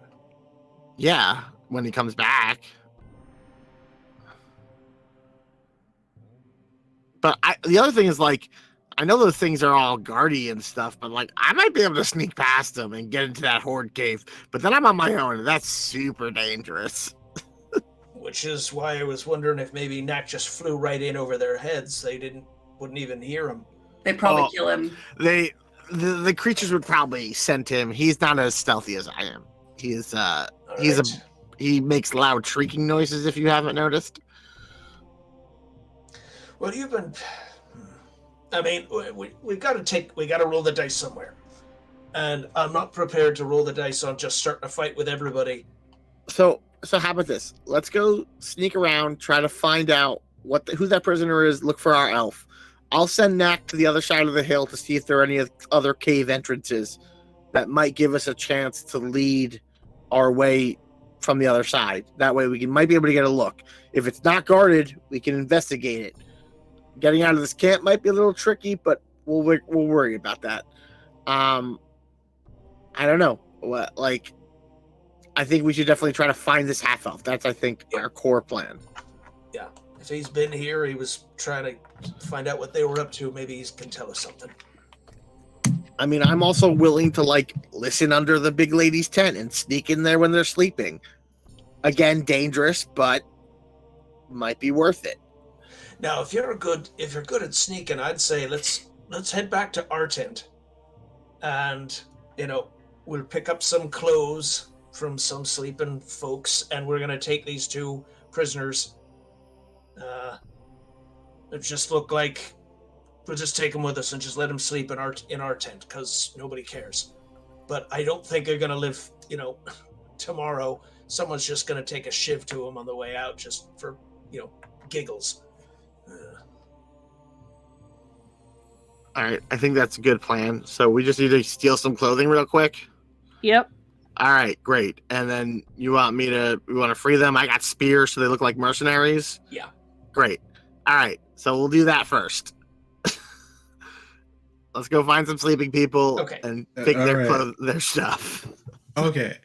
So, as you have now come up with your plan, you are about to start sneaking into tents and steal some clothes. We're going to take our break. When we come back, we will see what craziness ensues afterwards. But we will be back shortly. We'll see you very soon.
And we're back. So, we left off with the plan that you were all going to start stealing some stuff out of tents, clothing specifically, more if you're so inclined. And at this point, you are all kind of around this campfire. It's getting pretty late into the evening. At this point, it's not super late. It's probably anywhere between 10 and 11 o'clock in the evening. Partying is still happening. It's still going on around this camp. But there are, as I said before, people are passed out just on the ground in certain areas. There are these huts and tents around as well. So what would you like to do? All right. First thing, I'm going to send Knack out to go scout for other cave entrances on the other side of this hill. See if there's any other ways in. And he has narc vision, so if it's not guarded, he can always check a cave quickly and then come out. So Okay. And then to kind of come back to me to report. So that's Okay. the first thing I'll do. All right. Make a perception check for Knack.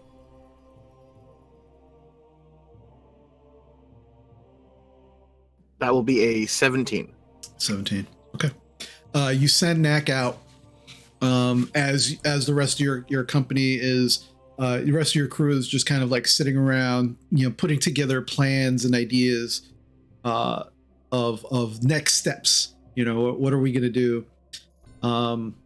About 25 minutes go by, and eventually Knack kind of comes in and swoops back to your arm. All right. I will ritually cast Speak with Animals. Okay. I'd be like, hey, what's up? Hey. What'd you find? No cave entrances, no holes, no back. Okay. I relay that to everyone very easily. Yeah. So apparently there's no other real entrances. If there is a cave, this is the entrance. I don't know. That's not really good, I don't think. Unless it goes down in instead of out right away. Maybe there's an entrance farther down, which caves are really strange. So I guess we'll just have to find out when we get in there. Yeah, we may not find it right away. Being quiet. The rest of you just hearing. I kind of just pet Knack. I'm like, you're doing good. You're doing good. Do you have any small creatures that can burrow, Horple? No. I know Drovar. I don't know if you have any I other. don't know if that counts. I'm bigger than you. I Yeah, think, but compared to Amala, you're small. I think that's racist. Yeah, I was about to say. I feel like that's just racist against dwarves. He literally is a miner. He tells us about it every time. Just because stereotype is true does not mean it's not racist. But I know Drovar. I don't know other dwarves. I can dig a hole as fast as any dwarf, but it's not. They're gonna hear it, so it's not an option.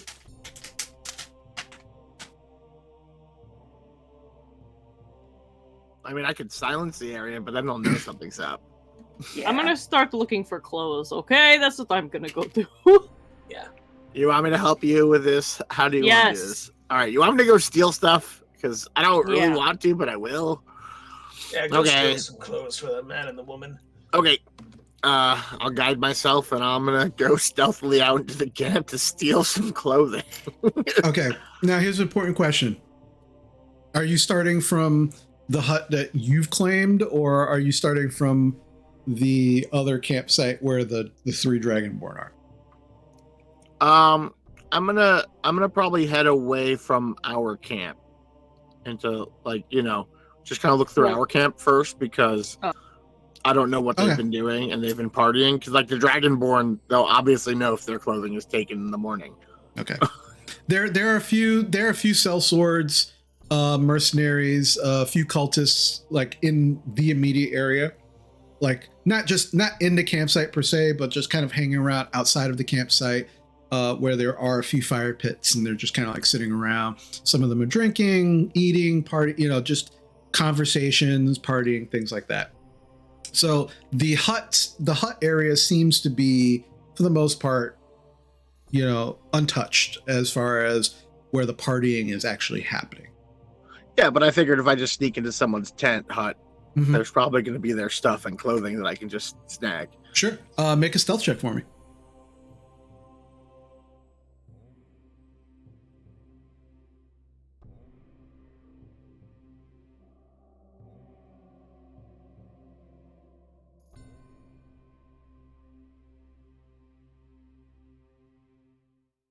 I rolled very low, so a 15. 15. Yeah, you're able to kind of like, you sneak over and you stick your head into the first hut. And as you do, you can kind of hear some light snoring.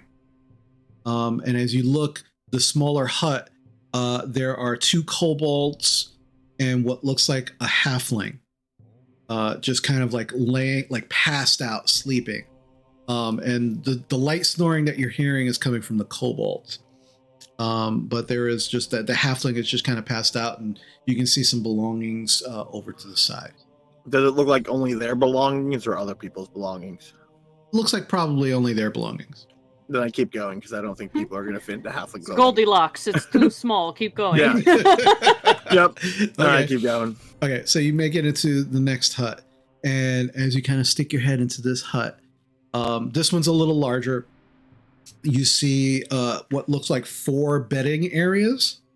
2 of the areas are there are 2 individuals just sleeping in those areas.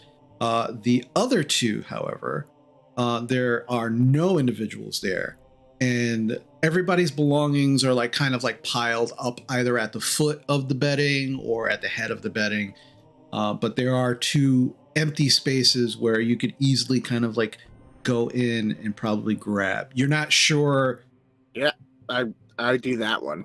I go to the empty ones and I go, all right, and I just Okay. Okay, yeah, you find some like regular clothing, not torn to shreds. I mean, they're not great, but definitely better than the rags that you saw the prisoners wearing.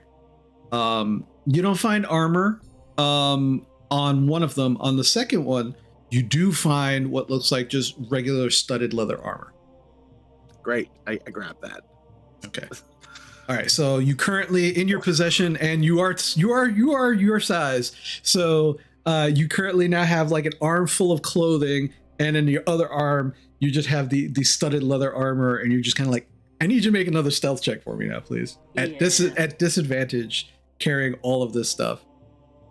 I'm picturing like Skyrim when you're like over encumbered, just kind of like waddling out. So like... I got a natural 20 and a 7, so that makes it a 17. Oh my god. All right. Yeah, easy enough. You're able to kind of like make your way back to your group's specific hut. Special delivery, and I just drop this shit in front of them because I don't know what I like. I can't see in the dark. I can only feel like through my skin. So I'm like, I think I grabbed the right stuff. Here you go. Yep. So grab. So as Gorpal just kind of drops this stuff, he drops one set of very large clothing. Now, not Bocek size by any means, because Bocek is just humongous, but it's definitely like, it looks like clothing that would fit the Dragonborn that you met.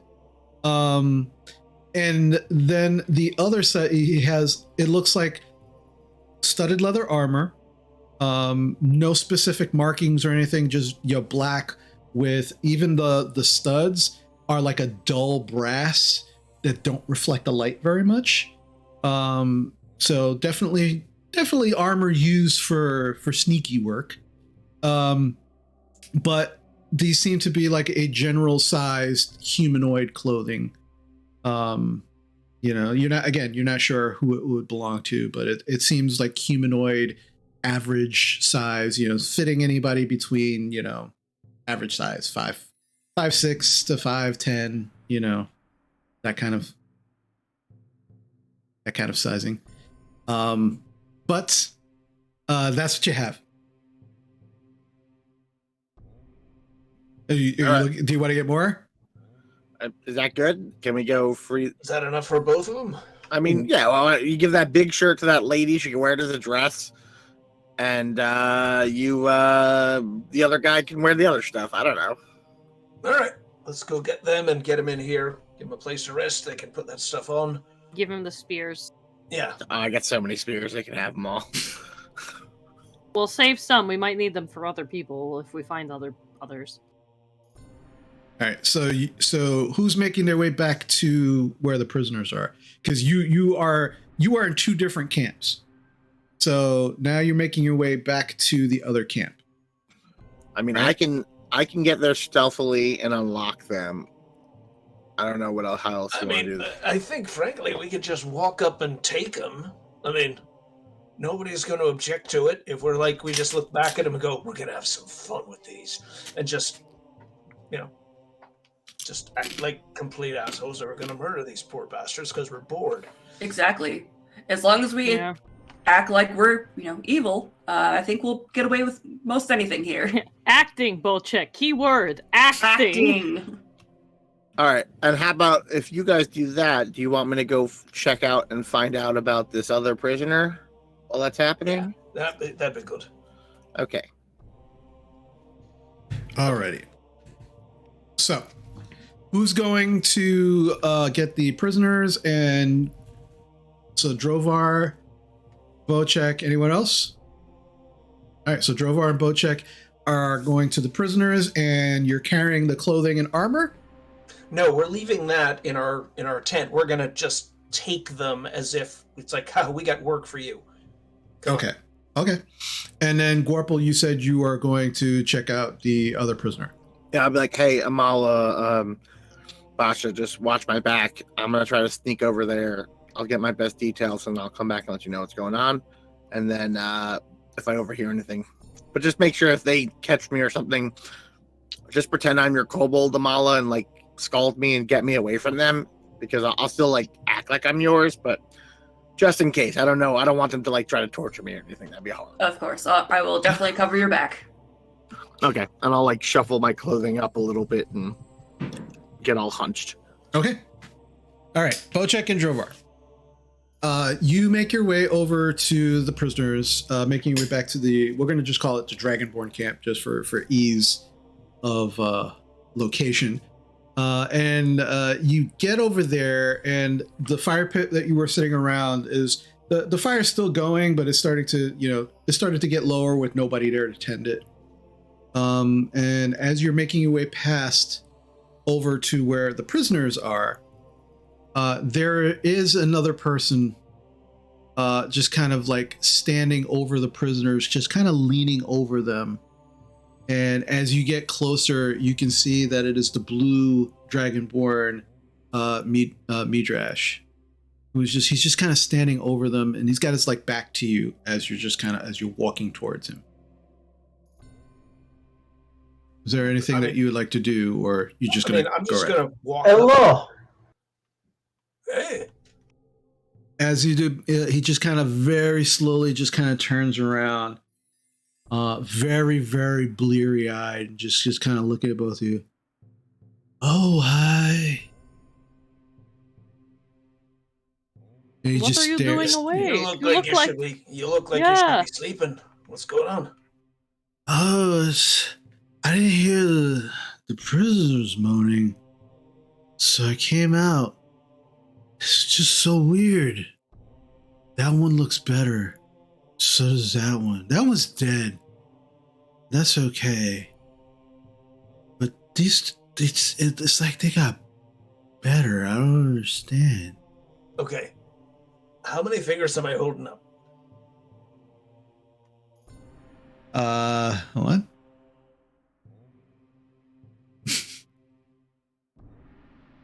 Why do you have so many fingers on that one hand? Yeah, see, you're so drunk you can't tell what condition a human is in. I mean, it's not even your species. Would you recognize them? Go back to bed. it's just so weird because last couple, he's just been moaning and moaning and moaning. And... Look, to be perfectly honest, we're actually going to grab these two and take them back because, you were saying you didn't have any work for them. We got some work for them. So we're just going to put them to use before they die, all right? Oh, okay. Okay. Here. And he just kind of like goes into a pouch, use some rattling, and he just kind of throws a set of keys at your feet, Drover. Nice. Just put the keys in front of the tent when you're done. You got it. Just make sure that they're, because we can't have them loose, No, can't do that. Okay. All right. Yeah. And he passes out right there. Sweet dreams, my blue dragonborn. Sweet dreams. I like softly sing a refrain of the song, like while they're doing whatever they're doing, like, but like a lullaby. Like I like Jay Leno just very softly. He is so drunk. He's like. Perfect. Yeah. You are very easily distracting him, as he's just kind of he's in and out, but mostly out. But Drovar and Bocek, you now have keys to the manacles. Okay. Hey. The man is just like, he's just like staring at. He has no idea what's happening. He's just staring at you, just like. Hey, you from Greenest? I'm from Greenest. All right. Well, keep it to yourself now. We're working on getting you out of here. You're gonna come back to our tent. We got some clothes for you. So you're gonna be dressed up like one of these fuckers. All right. And then tomorrow. I'm gonna see about getting out of here. But if you're left here, you're probably not gonna make it for another day. So. Is this a trick? Is this a trick? Look, we're with the ones who healed you and then faked kicking the log. I'm really confused about that too. Yeah, we're trying to make it look like we blend in with these guys. Come on. Wait, Amala didn't actually kick him? No, she didn't kick me. She just made me feel better. All right. What's wrong with him? When you next go to see Amala, you compliment her on how good an actor she is. She should be on the stage. She fooled you so well. All right, so we're going with you. Yeah. Just pretend that we're gonna make you do some sort of menial labor for a while. Yeah, I could pretend. The woman is just like, the woman seems very out of it. Like she's not breathing as terrible as she was prior to Amala healing her, but as you're talking, the man is definitely like interacting, and she like her eyes occasionally roll in the back of her head. Her head is just kind of lolling back and forth. It doesn't seem like what you're saying is getting through to her at all. She just seems to be very, very out of it. Drover, I think I have to use potion here. This kind of look like emergency. All right. Is Amala with us, or is it? It's just the two of us, right? She hasn't had food or water. I don't know how long, and they've just been putting her to work. Like I bought rations. She's not in a state to eat it. Do we have any? Did Corporal give us good berries today? No. Okay. We got to get her back. Amala might be able to, do the thing and, top her off a little bit. Come on. You carry her. You could, the guys, you could just kind of like, because they've done it to a few. Well, they're not around anymore because they're dead. But you could like just drag her like across the ground because that would not be good in the condition she is in. Look, if we do it quick, nobody's gonna notice. We just act like we're doing. Just throw her over your shoulder like you're like some kind of barbarian. They'll all believe it. Just carry her over. You could do you're that Goliath. too. Yeah, and I basically hoist her up. She's unlocked. I hand her to Drovar. I just pick this guy up, quote unquote, roughly. It's like, get up. Oh no! Oh, ruffian, you stop! Don't wake up anybody. Shut up. Come on. I'm sorry. Yeah. and it just follows you. You kind of take you can see there's like some like extra bits of twine and rope that have been like cut away and just kind of loosely around the camp, and you're able to kind of like make fake bonds for his wrists and just kind of pull him along. Yep. How many keys are on this ring? 2. Okay. We used them both on the manacles? One key didn't work. The other one worked on both of them. Okay.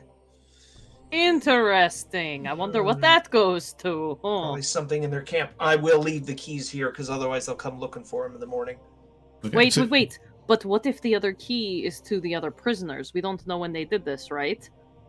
Do you think it could be to the other prisoner? I don't think the Dragonborn are going to have keys to the other guys that not even near their... Yeah, all right. It was a thought. No, it's not a bad one, but no, this probably goes to like some of their belongings. Okay. So easily enough, you're able to kind of take these 2 prisoners with you back to your hut. Occasionally, you do see a couple of people just kind of watch you as you take them. I'll sneer at the prisoner. Like swat his side. It's like, keep up going. I'm sorry. And after that happens, they kind of they kind of chuckle and then go back to whatever they were doing. But you eventually get them to the hut. And the nice thing, and we get into the tents, like the nice thing about knowing about that other key is if those 3 Dragonborn show up in Fandelver, we can roll them for it later. The fuck you want those guys working in Fandelver? And Imala is standing outside of the tent, watching Warple do his thing, or like being aware of it. Okay. So you have accomplished getting the prisoners into the hut. I will tell Amala, it's like, the girl's not doing well. You might need to do a little bit more for her. Can you check her out? Yeah, I'll be right in then. All right. Okay. All right. So Amala, you go inside and make a medicine check for me, please. I will take Amala's place outside, just kind of watching around. Gotcha. That is a 19. 19. You did lay on hands and it healed a lot of the damage to her body. However, she's severely dehydrated and malnourished. She seems to have been at this camp for some time and is on death's door. So even healing will not help malnourishment and dehydration. The only thing that will help is something that gives her food or water. I will sit there and give her some of the rations I bought, slowly feed her little pieces of it, along with small sips of water to let her body adjust. Okay. The water seems to help mostly. As she definitely, after the first few sips, begins to just very, very just hungrily, try to go after the water. The food is a little harder for her to actually get down. She tries the first bit of rations and just winds up spitting it up and coughing. But after about a good 15-20 minutes, the water has helped immensely, and her eyes are no longer kind of rolling in the back of the head, and she definitely seems to be more aware of what's going on. Very confused, but definitely more aware of what's happening. Thanks, Bocek. If you need me, I'll be outside with Drogar. We'll most likely need, and I am putting, when she makes eye contact with me, I do put my finger over my lips to give the shush sign. Okay. She kind of looks at you, she just kind of nods her head. She doesn't say anything, she just kind of nods her head. All right, Amala and Drover, you're outside. Warple, I need you to make a stealth check for me, please. I will guide myself before I leave the tent. Okay.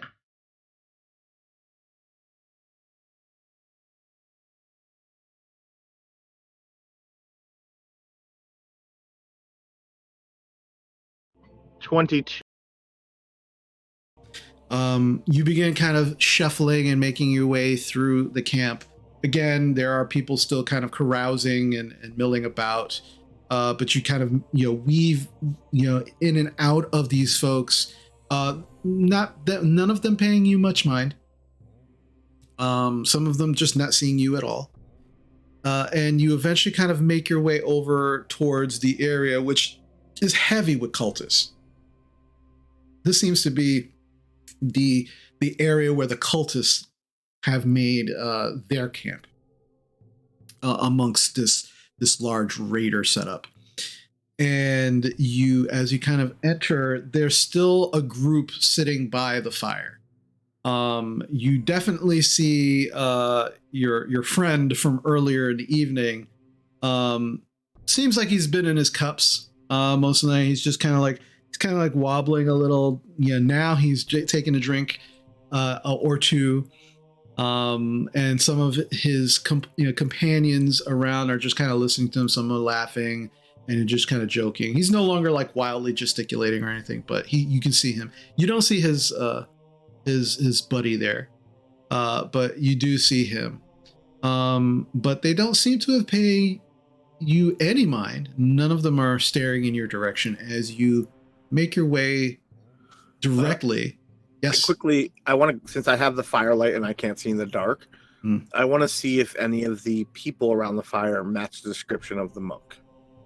Make a perception check for me.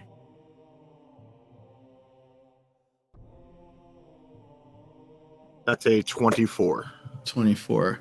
There are a few who are still wearing their masks. All of them are wearing the black cultist robes. None of them seem like the only difference you've seen thus far has been the person that you've learned is one of the people in charge, the human woman.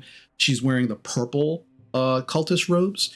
But everyone else here seems to be just wearing the black robes. Well, I'm just clocking goatees because if they're wearing masks, I can still see if they have a goatee, so it doesn't matter if they're masked or not. Mm-hmm. Of the group of 7 individuals that you see, you recognize again your friend from earlier.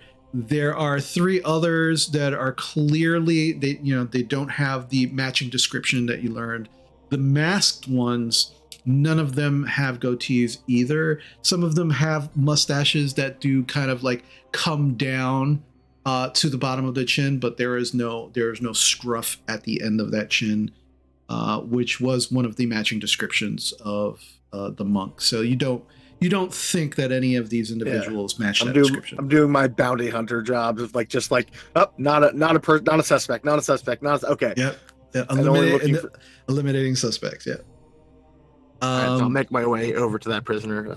Okay, so you make your way over to the prisoner, and again, they're out of the actual like light of the fire from this area. They're it seems purposely so. And as you approach, you see a couple of things. This person is definitely manacled, much like the other prisoners are, but you also see a rope tied around their waist. You also see that their feet are actually tied with rope as well. Do you want to get closer? Oh, yeah, definitely. Okay. All right. You get right up to the individual and their head is kind of like dangling low. You can see that there is blood splattered on their clothing. Which actually seems, it's very strange. And you would notice this considering your background as a bounty hunter. You definitely notice that they seem to be dressed a lot like some of the sellswords that you've seen.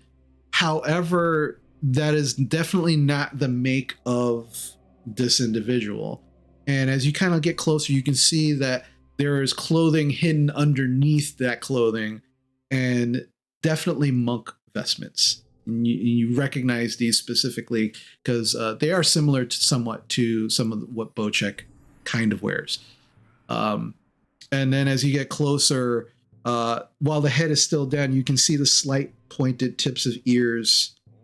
And there is definitely a pencil thin mustache that comes down to pencil thin sides to a very, very slight scruff at the end of the chin. matching the description. This is definitely Leosin or Linthar. So how thick is this pole he's tied to? It's a log. It is a log, a wooden log that seems to have just been jammed into the ground. You're not sure how, but for the specific purpose of tying prisoners. There are 2 extra empty sets of manacles also on the other sides of these. Can I get to a nice vantage of this so that anyone looking from the camps would not be able to like see me if I were to scramble up the log because I'm not very big? I will or at say, least use my best judgment in darkness. Yeah, I will say I definitely do that. You need to make another stealth check for me just to be on the safe side.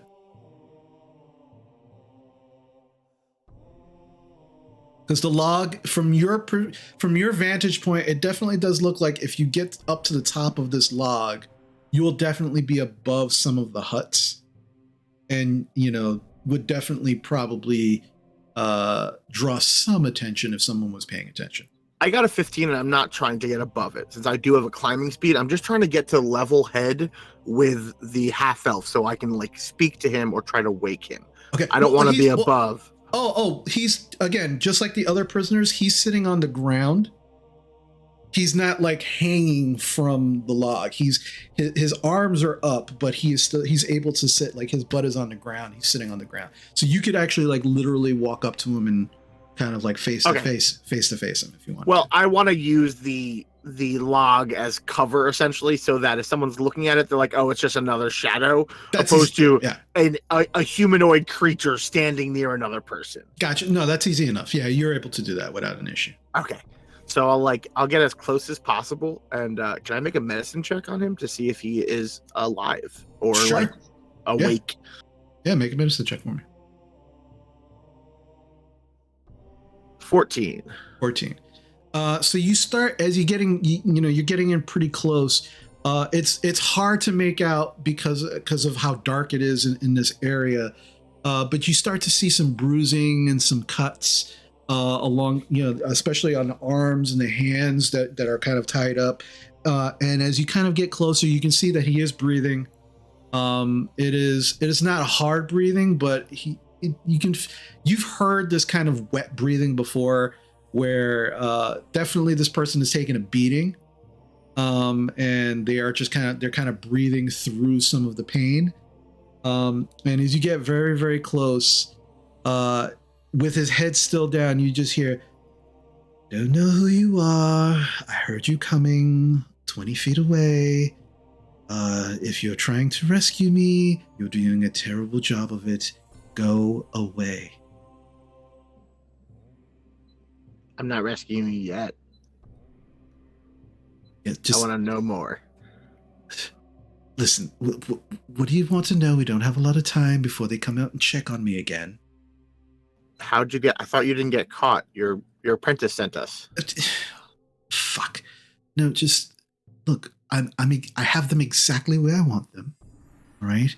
Just listen. In about 2 minutes, 2 or 3 minutes, someone's going to come out. They're going to stick their head out and make sure that I'm still here. They see me talking to you. We're both in a world of hurt. So, what do you want to know? We don't have a lot of time. Where's the horde going? I don't know. I'm waiting to get that information. Okay. Can I make an insight check on him? I'm looking for that, specifically the phrase who is, "I have them exactly where I want them." Because I want to make sure that if he's just trying to tell me that to get me away, or if this is like actually part of his plan. Make an insight check. Yeah, go ahead. That's a 17. 17.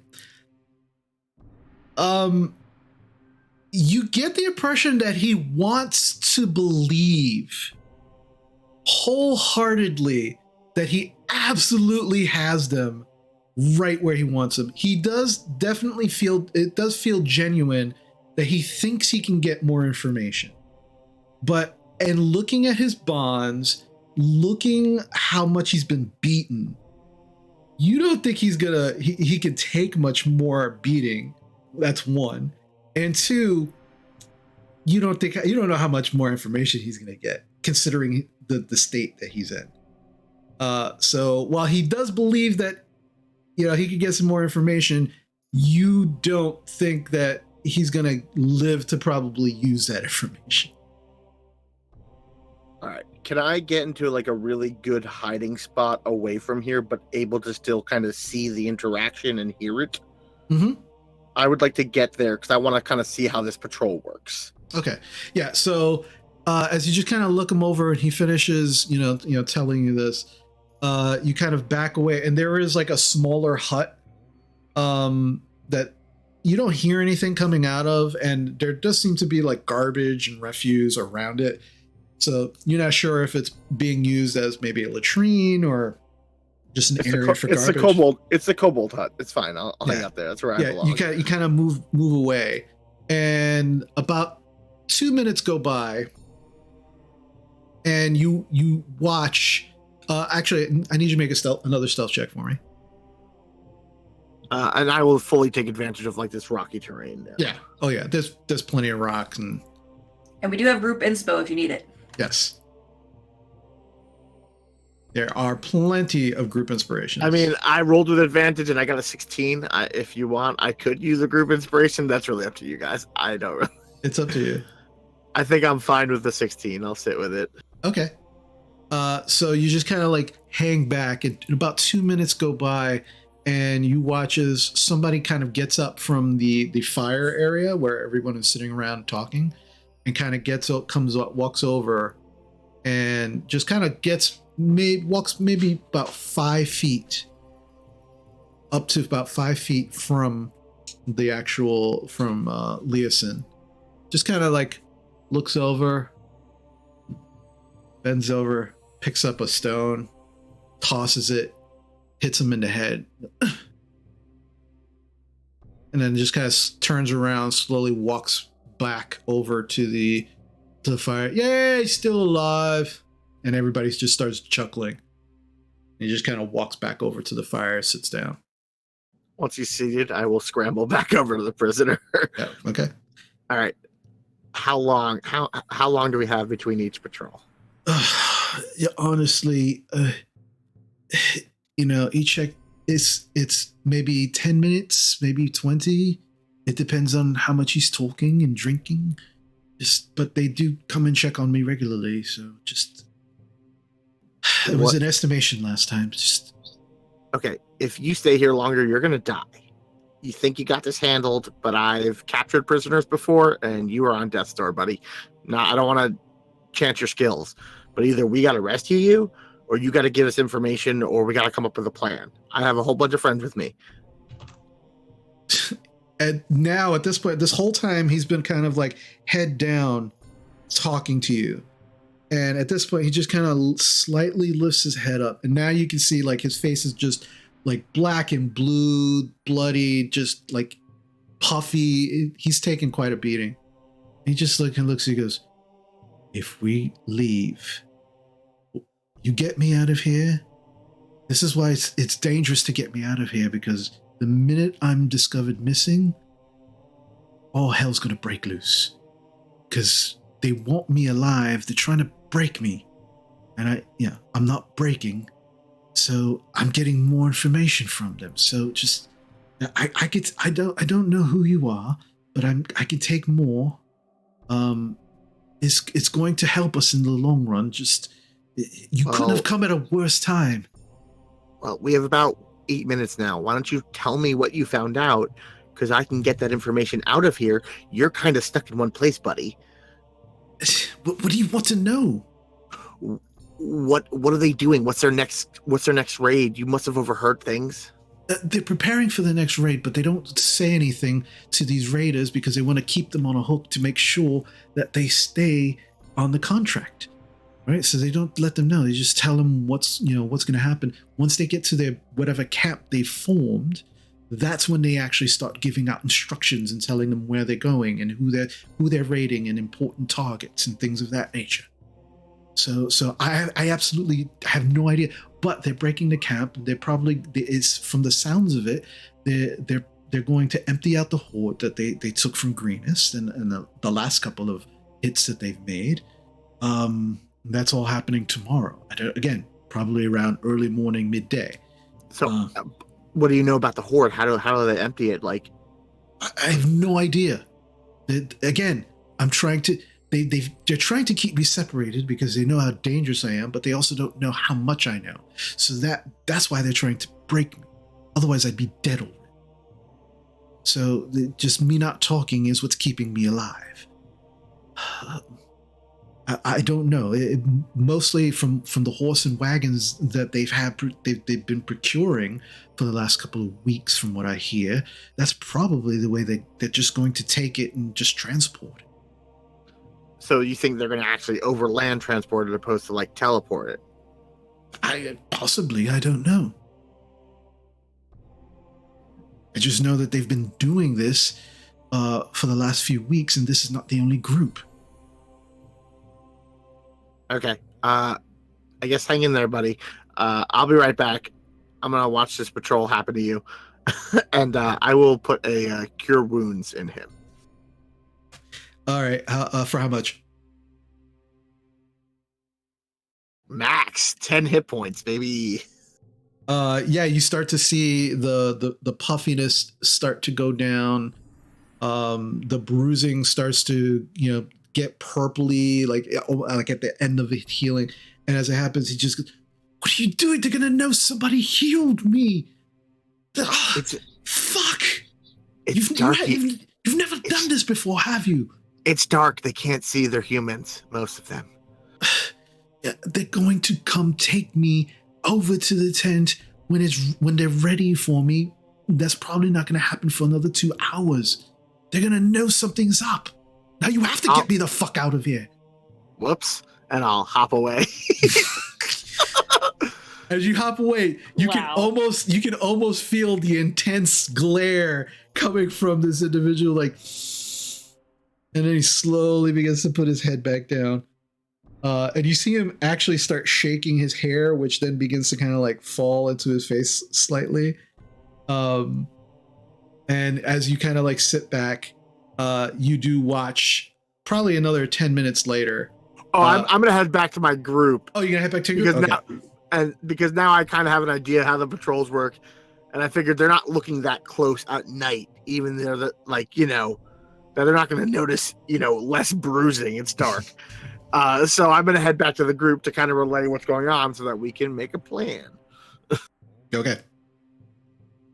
All right. So the rest of you, you have these 2 prisoners in the camp with you in your tent, and Gorple, Amala and Drovar, you now see Gorple kind of making his way back to you, and you all make your way back into the hut. Go back in. Okay. Well, that's definitely the guy we're looking for. He is fucked. He says he's been getting a lot of information, but like it didn't seem like he had that much. And I healed him because he looked like he was on death's door, but he thought he could take more, and now he's mad at me for healing him. Anyway, because he's trying to get more information. He thinks tomorrow they're gonna move the horde, and I believe it might be overland, because that's why they're collecting all the wagons and horses. And that also could be why they're shedding some of the mercenaries so that it's only like a light guard duty opposed to everyone knowing where all this money is going. That's a possibility. That makes sense. Also, mortals are so weird. Mortals? What? Mammals. Oh, yeah. Yeah. Different M word, I was like, oh, wow. We learned Wow, a lot okay, about you that's today, new. Amala. So they check on him every 10 minutes about. And he says they're probably going to work him over in 2 hours to find information. And they might notice that he is less hurt. And by might, they're definitely, because like I magically healed him. Okay. Well, then we have to decide, because it's like, if we get him out of here, we have to run and keep running. We can't stay to watch the horde, because if they find out he's gone, they're going to immediately fan out and start looking for people. So, like, we can't stay here. But then part of me is like, if we do stay here, and they see that in 2 hours, they might search the camp anyway. So part of me is like, I feel like it's time for us to leave. I also have a dumb plan. What's your dumb plan? You Go have on. you have a magical servant that's invisible, Uh-huh. and you know how to do makeup. So you could put bruising back on him, and he can still be healed. I don't know much about how you conceal your mammal flesh, but I mean, he got fucked up. He got hit in the eye. You got like a bruised palate. I mean, you wear a lot of dark blues and blacks. I do. Like, It's true. Look at this. so like I was very just purple. thinking, we kind of have a 10-minute window between each guard. We could keep him, we could keep him and then like heal him and stuff. Oh my god, that person looks like they're dying. I gotta look at the lady. Anyway, wow, this place is terrible. And she just kind of nods as you say that. Oh, hold on 1 second. And I just 10 good berries appear out of my mouth. You might want to eat one of these, and I kind of pass one or two. Don't think about where it came from. She just Don't think about it. Just eat it. No. I take one. It's like, this is magic healing. You'll feel full belly. You'll be really good. Trust me, it's real good for you. Why would you wait? I mean, if you're hurt, sure, but now you're full. I'm just showing her they're fine. They're really tasty. She slowly takes one. I stare her out hard in the eyes. I go, beggars can't be choosers.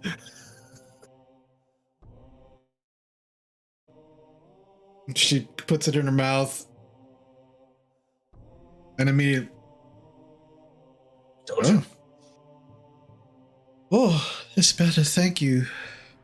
And strange frog person. You're welcome, strange mammal person. And I'll pass another good berry to the dude who looks really hurt. He takes it. He immediately eats it. Oh, that's sweet. Have it. That's so nice. And then I'll pass one out to each of us, and one to Bocek, and I'll keep an additional one. Don't. Okay. Yeah. Well. Okay. Don't eat both. Just eat one. Okay. Good. All right. So we can kind of keep talking to him in these small intervals if you want to pass messages. I mean, Basha, I don't know. Can you like message people magically? Not currently. Okay. I mean, yes, but not today. That's not fine. now. I have no problem relaying things. I'm just not the smartest when it comes to if you have questions, and I don't know what kind of plan we want to do. I think getting him back into looking bruised would likely be enough to at least keep this ruse going, and then we can follow the horde, follow him, we know where he is. Or we free him and we fuck shit up. I mean, but if he's gonna free him, we run. That's what I'm saying. We cannot stay here. But we don't want to run. We need to know where this stuff is going. Yeah, we don't know anything about this. I mean, and they're not telling him anything. He thinks he knows what's going on, but that dude knows fucking nothing. Bocek, learn from this experience. This is what happens when you go in thinking like you can do anything and then you can't. This is what happens when you think you're invisible. You become man being beaten by a camp of evil people. So if you think you can do anything but you can't, you get captured and beaten. But if you think you can do anything and you can, then you Bocek. Oh, why do you bother? Just don't. I don't know. Don't I don't know. No. It's too late. I mean, the other option is we find another fucking half elf that looks like him, and we trade places them, and then we have a little bit of a lead. That does seem very hard to make that person. Where do we know a half elf that recently? Oh yeah, I don't know any half elves that might have been in recent contact with people. I don't know. Does he have a goatee? That guy. Shaky. That's what we call him. As you're saying this, Bocek, the male prisoner that you rescued, he's tugging on your leg. Yes, little human. And he points, and right underneath the hut where there's the canvas meets the actual ground, you can see that it's moving. I reach and grab whatever's moving it. Make a dexterity check for me, please.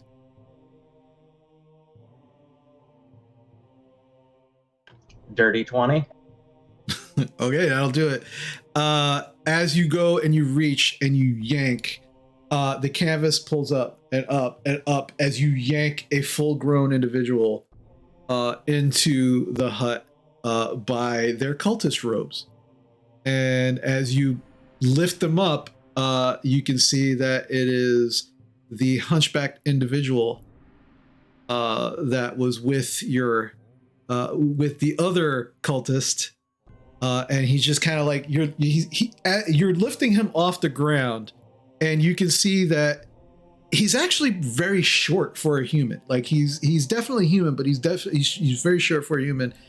He's just like, oh, I'm sorry, I'm in the wrong hut. I'm very sorry. I just Yeah, I don't grab a believe cloak that. and jam it over his mouth. I'm like, shh, shush, little Oh, baby, great. shush. Somebody like- check I'm like- outside. I'll take a look. I just walk out. I will go out with Drovar as well to All right. scout. Two of you make perception checks for me, please. Oh boy,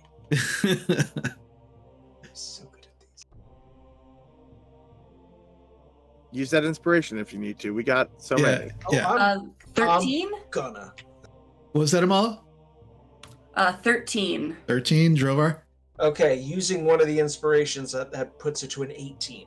18. All right, let me just mark that off. It was 5. All right. Between the two of you just kind of like looking around.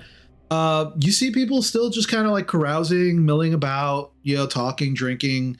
Nobody seems to be paying any special attention to your hut or the area around it. Looks good so far. I All right, begin- we I tie be- him up. We put him back in manacles, back where the other prisoners were. Oh no, this guy's going for a trip. As Bochek's holding him. Oh no! Hold on, wait.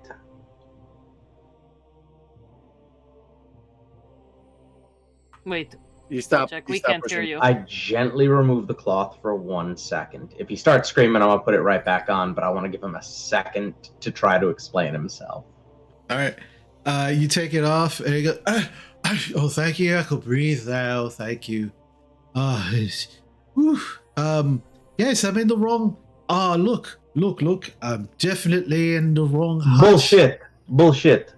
No, I'm You really in the wrong hut. Yeah, I know don't- you're in the wrong cut. You Yeah. come for revenge or you come switch sides? The second thing, yeah. Mm-hmm. All right, you're going to party with a fun frog. And I'll just touch his face. Favorite party frog. It's just like All right. poisonous slime rubs over his face. What the DC? What is the DC on that again?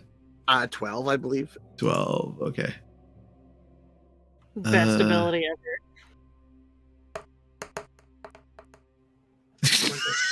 We're gonna start meeting a quality of villain that just All right. this is like whatever. I'm So good. you are you touching his face, Corporal? Oh, yeah, I just hold on to his head until I see his eyes fucking dilate too much. Gorple, this is probably the first time you've ever seen something like this happen, where as you normally when you touch any creature that is susceptible to the poison that you secrete, and it is kind of like a viscous slime on your body.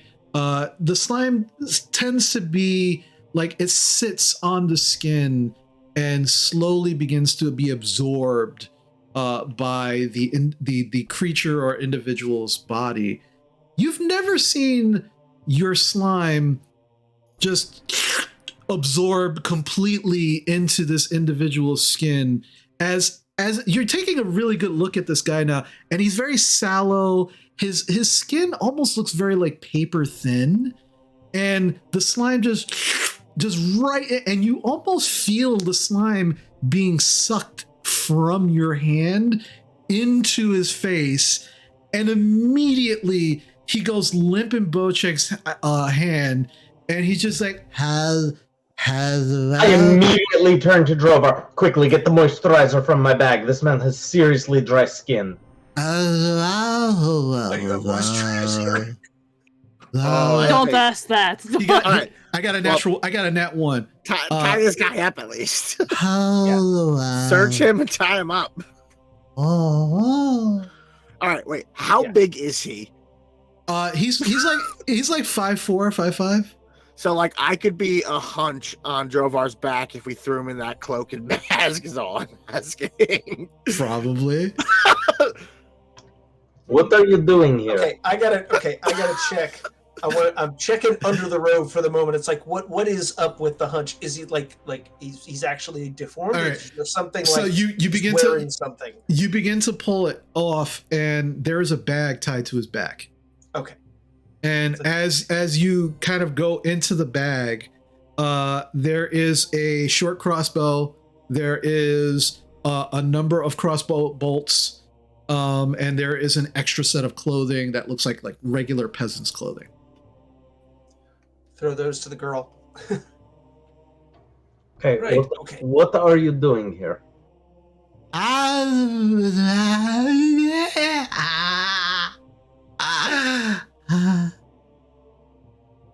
I don't think we're gonna get anything out I of didn't this one. microdose him this time. Gorp, a little too much. I don't really have a good- Well, Control. it's shorter weight. It's like it absorbed too fast. Yeah.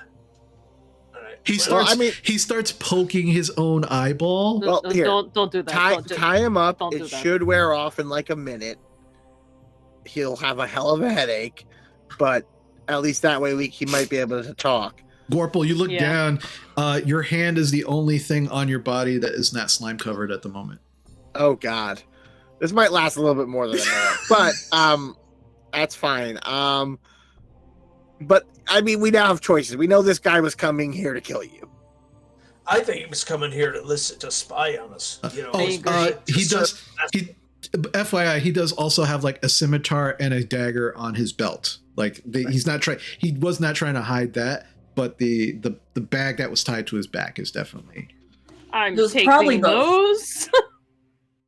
those. So he has a bag. He's this guy's assistant.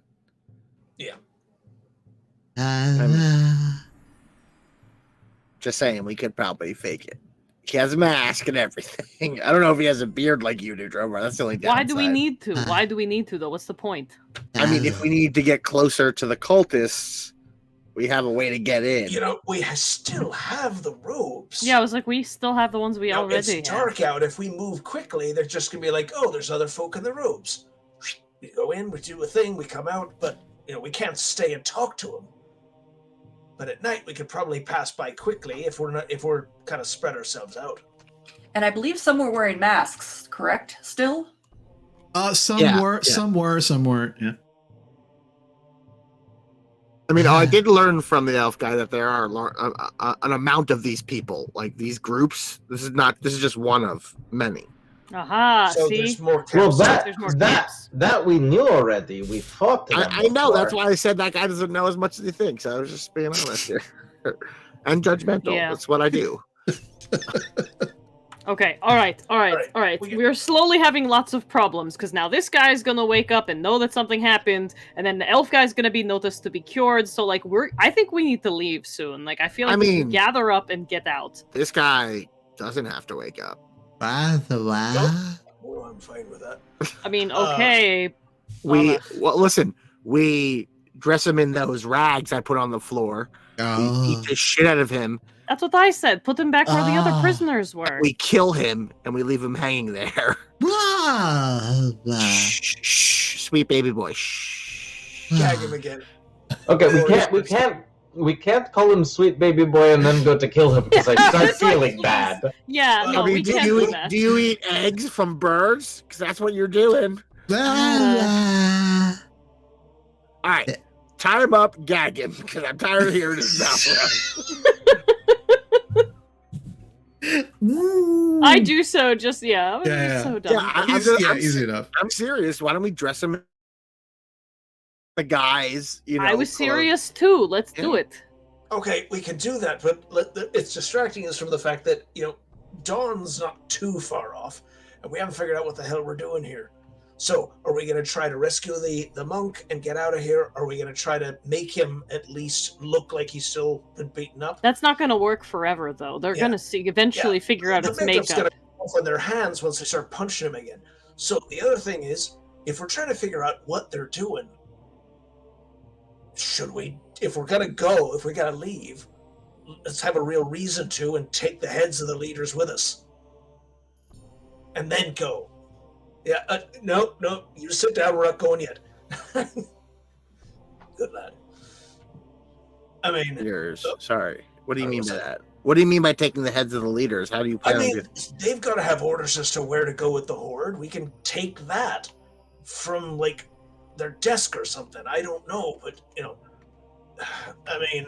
Also, what are we going to do about the guards that are guarding the horde right now? They're quite dangerous. I don't think we can do anything about the horde, but we can find out where... The only people who know where it's going now are the ones in charge of this camp. The monk doesn't know. We're screwing things up enough that if we stay here, we're going to end up in chains like them or dead. So we either go and trail them just to the next site that they're going, but we still don't know. Travel with the group as part of the entourage. That's true. Right, we could stay as part of the mercenary group and just travel along with them, take payment for the next thing. That's fine, but we're... what do we do with these two here? It's like send them on their way, or they travel with us.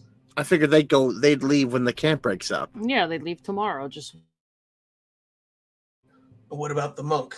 Now he's been healed, they're going to start to wonder some stuff. Well, that's why I figured we could fake his looking of injury. Or... It's not going to work. Can you go back there?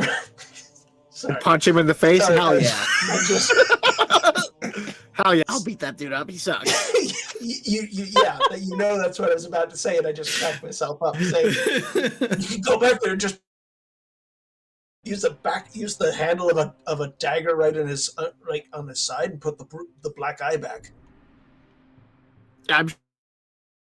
He needs to shut the fuck up about it. I feel like that could happen. He was just really complaining about me, so I didn't want to talk too much more. So you spite healed him. But yeah, if we end up taking the monk with us, though, we're not going to be able to keep up the ruse as mercenaries, from what I can see. Well, that's why I was saying. We can't take the monk with us. But we could leave the monk with them. We can watch how they patrol him, find out what information he actually finds out, and free him when we're ready. They're gonna kill him. They might kill him before morning. I feel like they're just gonna keep beating him until they don't get answers. Literally not giving them answers, so that's why they're beating him. So the moment he gives them answers is actually when they'll kill him. Or they decide that they're not going to get answers from him and just kill him anyway. I think it's a risk. Look, I think if we could basically I think we're agreed that to get more information, we got to stay here. The thing we have to do is make sure they don't realize something's up, that we know about the monk and we're trying to get him out. So I wave at Hunchback. But now we have this problem. That guy just doesn't come back. His master, either he came to spot get earn brownie points with his master, or his master sent him and he just disappeared. Yeah, if he doesn't go back to his master, then probably attacked anyway. We could just say, we don't know. I'm sorry, you got to keep better eyes on your servants, sir. I mean, yeah. Now, it's like, are you able to answer some questions? I look at him.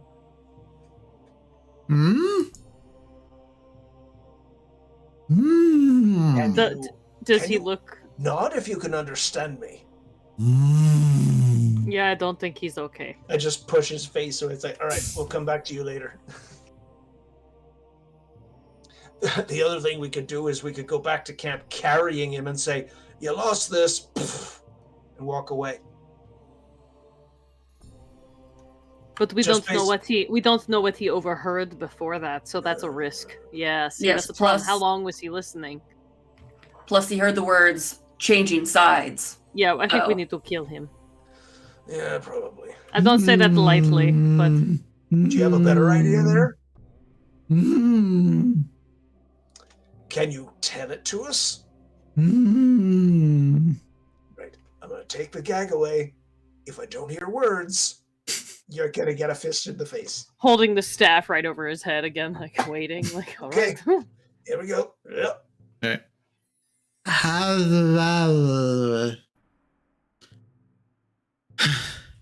How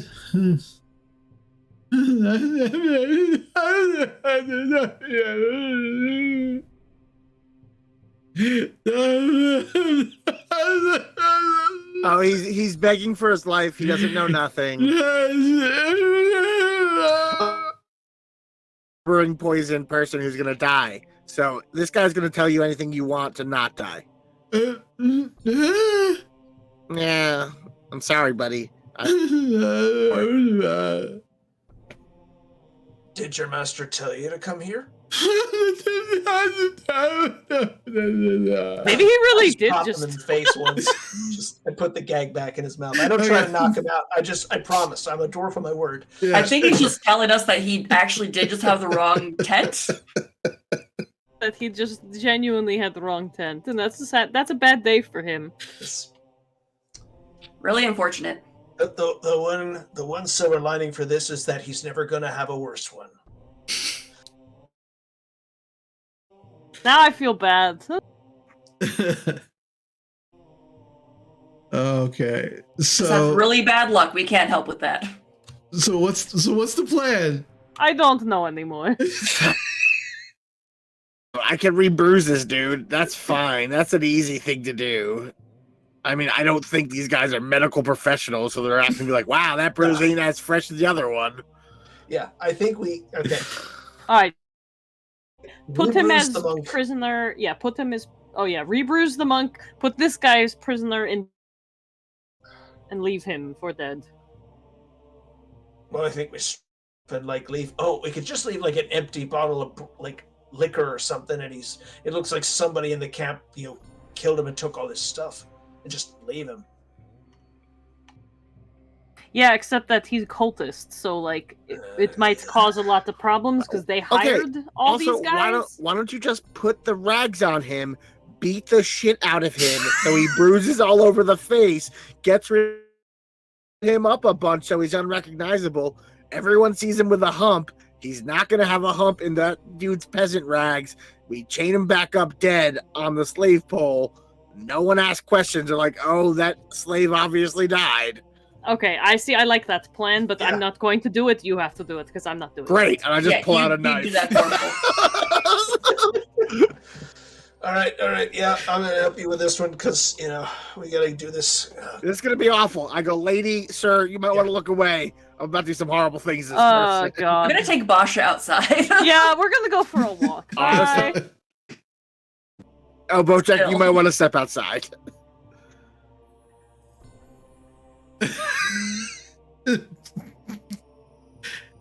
All right, so And I think Drovar and I go to work. Yeah. All right. It's the best way to say it. Like, bruise this guy up so he's so unrecognizable, and then put him in the peasant rags and bring him over to the slave pit and probably kill him. okay, all right, I mean- so so easy enough. He's this guy is so drugged up at this point. It's not even an issue. Oh no, things are cutting in and out. Can you hear I me? know. Not a Noticed little that too. bit. I can hear you guys right now. Yeah, I'm though. good. I'm good. Okay. Probably not at our A game for heroism tonight, but Yeah. No, I mean, this is not the these are heroes that we people. love. These are bad people. Bad Yeah. people. You do bad things. Yeah, to but bad people. still. we are saving the mission here. So All right. we're, Well, that's has to be done. before we get disconnected, I think that's what we're gonna call it for the evening. Jeez. We will pick up right here at the beating and We prefer the term Drovar and Gorpal going to work. We're Okay. not doing something horrible. We're going to work. Okay. I'm just all right. taking off the leather vest and stuff. It's like just wrapping the knuckles up. It's like, time to go to work. Yeah. Time to make the Gorpal, donuts. yeah, Gorpal and Drovar are earning their keep. They Just keep reminding myself these are followers of Tiamat, and I Yeah. have nothing to do with this. yes, exactly. And with that's what we're gonna call it for the evening. Jeez, I love you. I miss you guys so much. This was Oh, insane. man. The murder hobos? You're missing the murder hobos? Yes. Someone just said this got real HBO, and then Yeah. like I'm just thinking of every episode of True Blood where they're like, "We killed them, now we have to clean it up," and it's just like, This is not True Blood. This is fucking Oz. You guys are like, Or you that. Well, listen, yeah, chaotic good is best good. You do whatever you need to get good done. yeah. So with that, thank you to my wonderful players. It's amazing seeing you again.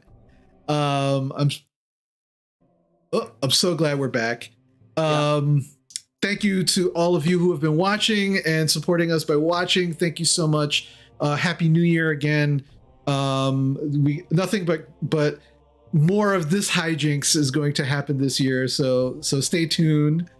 Thank you again to SJ Winchester for your resub and your order of a shirt. Thank you so much. That came up so great. I'm so glad that alert worked out the way it did. And again, thank you to all of you so much. My patrons as well. Without you, it's difficult to put all of this together. And so with your support and your help, this has been a big labor of love. So thank you so much. So My daughter is selling Girl Scout cookies. Yes. So buy some cookies or suffer the wrath of the Iron Helm. I'll post the link. That's the only thought you had to give me. Send me the link. yeah. "Yep." See if you could post it in the chat. I to test it. The link Yes, thing. there it is. Okay. It actually no, it didn't. It did not come through. Yeah, I'm not seeing a link. No. The link will probably show up for you, but it won't show So up. like the Facebook page. If you can send Mama Shady really quick, send her the link. She'll be able to post it. She should be able to post it. How do I? Okay. Yeah, sorry, folks. It looks like we're coming towards the end, and for whatever reason, we're getting intermittent spikes.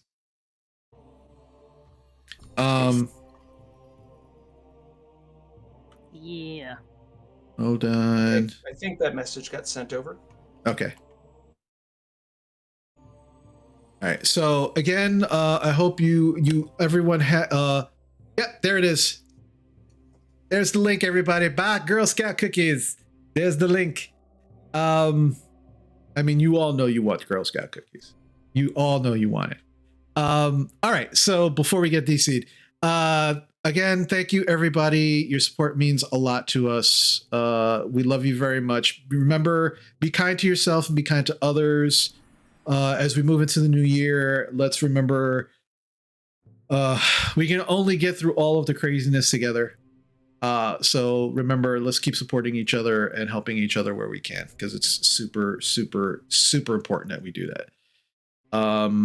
So again, as we leave, we always do try to raid somebody who is not only a supporter, but could use our support. So don't leave right away. Spread the love if you can. The love that you showed us this evening. And we will see you next time. Take care.